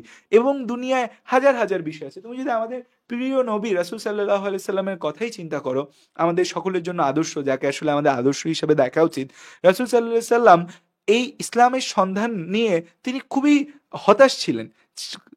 মক্কার কুরাইশ বংশের মানুষজন যেমন দেব দেবী নিয়ে হচ্ছে যে যাচ্ছে তাই ছিলেন, আমাদের রাসূল সেটা মানতে পারে নাই।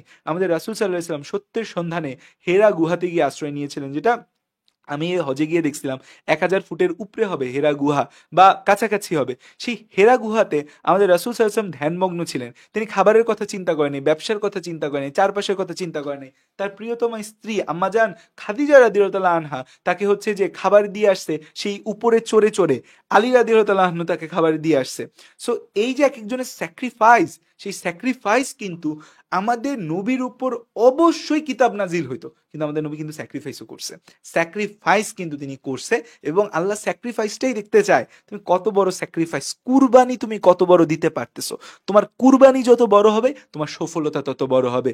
সো তোমার সেরাটা বের করে আনার একটাই উপায়, স্যাক্রিফাইস করো না রে বাবা, স্যাক্রিফাইস করো। কিভাবে সফলতা আসবে এটার কথা, স্যাক্রিফাইস, স্যাক্রিফাইস, স্যাক্রিফাইস। দেখো, আমি একটা কথা লিখি যে তুমি নাম্বার ওয়ান কি করবা, হার্ড ওয়ার্ক করবা। হার্ড ওয়ার্ক মানে কঠোর পরিশ্রম।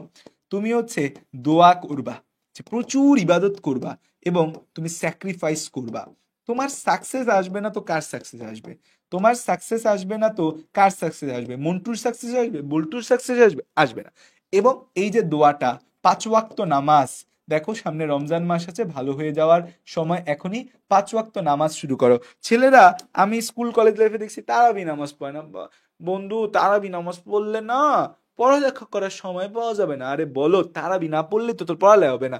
তারাবি পড়া, 5 ওয়াক্ত নামাজ পড়া, পড়ার শিডিউলটা নামাজের সাথে সাথে গুছানো। তুমি যদি চিন্তা করো যে তুমি তোমার রুটিন সাজাইতেছো, ফজরের পর পড়বো, জোহরের আগে পড়বো, জোহরের পরে পড়বো, এশার পরে পড়বো, চিন্তা করো আল্লাহ কি পরিমাণে হ্যাপি হবে তোমার উপর, যে এই পোলাটা, এই মাইয়াটা নামাজের উপর ভিত্তি করে রুটিন সাজাচ্ছে, নামাজ ভিত্তিক রুটিন সাজাচ্ছে। বুঝতে পারতেছো তো? তো এই জিনিসগুলা ফলো রাখলে ইনশাল্লাহ সফলতা আসবে, এবং রেগুলারিটি মেনটেন করা। দেখো বাবারা, মায়েরা, আজ পর্যন্ত আমি অনেক ভালো স্টুডেন্টকে মেডিকেলে চান্স না পেতে দেখছি। 5 বছর ধরে পড়াচ্ছি, তো 5 বছরে আমাদের আলফা 5 পর্যন্ত মিলাইলে আমাদের 10,000+ স্টুডেন্ট আমাদের কাছে মেডিকেলের প্রিপারেশন নিয়েছে। 10,000-এর মধ্যে অ্যারাউন্ড 2,000+ হচ্ছে আমাদের চান্স। সো আমি যদি বলি যে চান্স মিসের কারণ কি, না 10,000 না, আরো বেশি হবে। 4এই তো 3,500, আগে ছিল 6,500, 15,000 হবে অ্যারাউন্ড, এভারেজে 15,000 হবে। তার মধ্যে 3,500 থেকে 4,000-এর উপরে চান্স আছে। তো আমরা যেটা দেখছি যে বাচ্চা যারা চান্স পায়, রেগুলার বাচ্চা কাচ্চা চান্স পায়, খুব বেশি লাফানো লাগবে না। আমার লাইফ ক্লাসে সারাদিন লাফানোটা নেসেসারি না, রেগুলারিটি মেনটেন করাটা নেসেসারি। সো রেগুলারিটি মেনটেন করে আগাও, ইনশাল্লাহ সফলতা আসবে। একটা কথাই মনে রাখবা, আল্লাহ তাআলা মানুষের পরিশ্রম দেখতে চায়। তোমার ভাগ্যে হয়তো মেডিকেল লেখা আছে অথবা লেখা নেই, কিন্তু তোমার পরিশ্রমটা তোমার ভাগ্যও কিন্তু পরিবর্তন করতে পারে। ভাগ্য পূর্ব লিখিত। আল্লাহ যদি এটা লিখে রাখে তোমার জন্য যে আমার বান্দা যেই জিনিসটা নিয়ে সবচেয়ে বেশি পরিশ্রম করবে আমি তাকে সেটা দিব। এটা যদি লেখা নেই ভাগ্যের মধ্যে কেউ বলতে পারবে? ভাগ্যপূর্ব লিখিত এই লেখাটা যে নাই, যে যে সবচেয়ে বেশি পরিশ্রম করবে তাকে আমি এই জিনিসটা দিব, ও যদি এটা নিয়ে পরিশ্রম করে তাহলে আমি ওকে এটা দিব, এটাও তো আল্লাহ লিখে রাখতে পারে, তাই না? সো আমরা পরিশ্রমে কোনো ত্রুটি বিচ্যুতি করব না, ইনশাআল্লাহ আমরা সেরাটা দিব, আল্লাহ আমাদের জন্য সহজ করবে। থ্যাংক ইউ, আসসালামু আলাইকুম। অনেক কথা বললাম, ওরিয়েন্টেশন ক্লাসটা দরকার হলে 2বার দেখবা, কারণ এই ক্লাসটা তোমার জন্য শুধু ওরিয়েন্টেশন সেশন না, এটা তোমার জন্য মোটিভেশনাল সেশন, এবং আমি চাই মোটিভেশনটা তোমার ভেতর থেকে জ্বলুক, ইনার সেলফ থেকে জ্বলুক। সো থ্যাংক ইউ, আসসালামু আলাইকুম, আল্লাহ হাফেজ। এবং একটা কথা মনে রাখবা, আমাদের bachelor of biology signature trademark না, সিগনেচার ট্রেডমার্কটা পরে দিব। চলো শুরু করি সফলতার জার্নি। আল্লাহ হাফেজ সকলকে। এবং হ্যাঁ, দেখা হবে, অবশ্যই দেখা হবে বিজয়।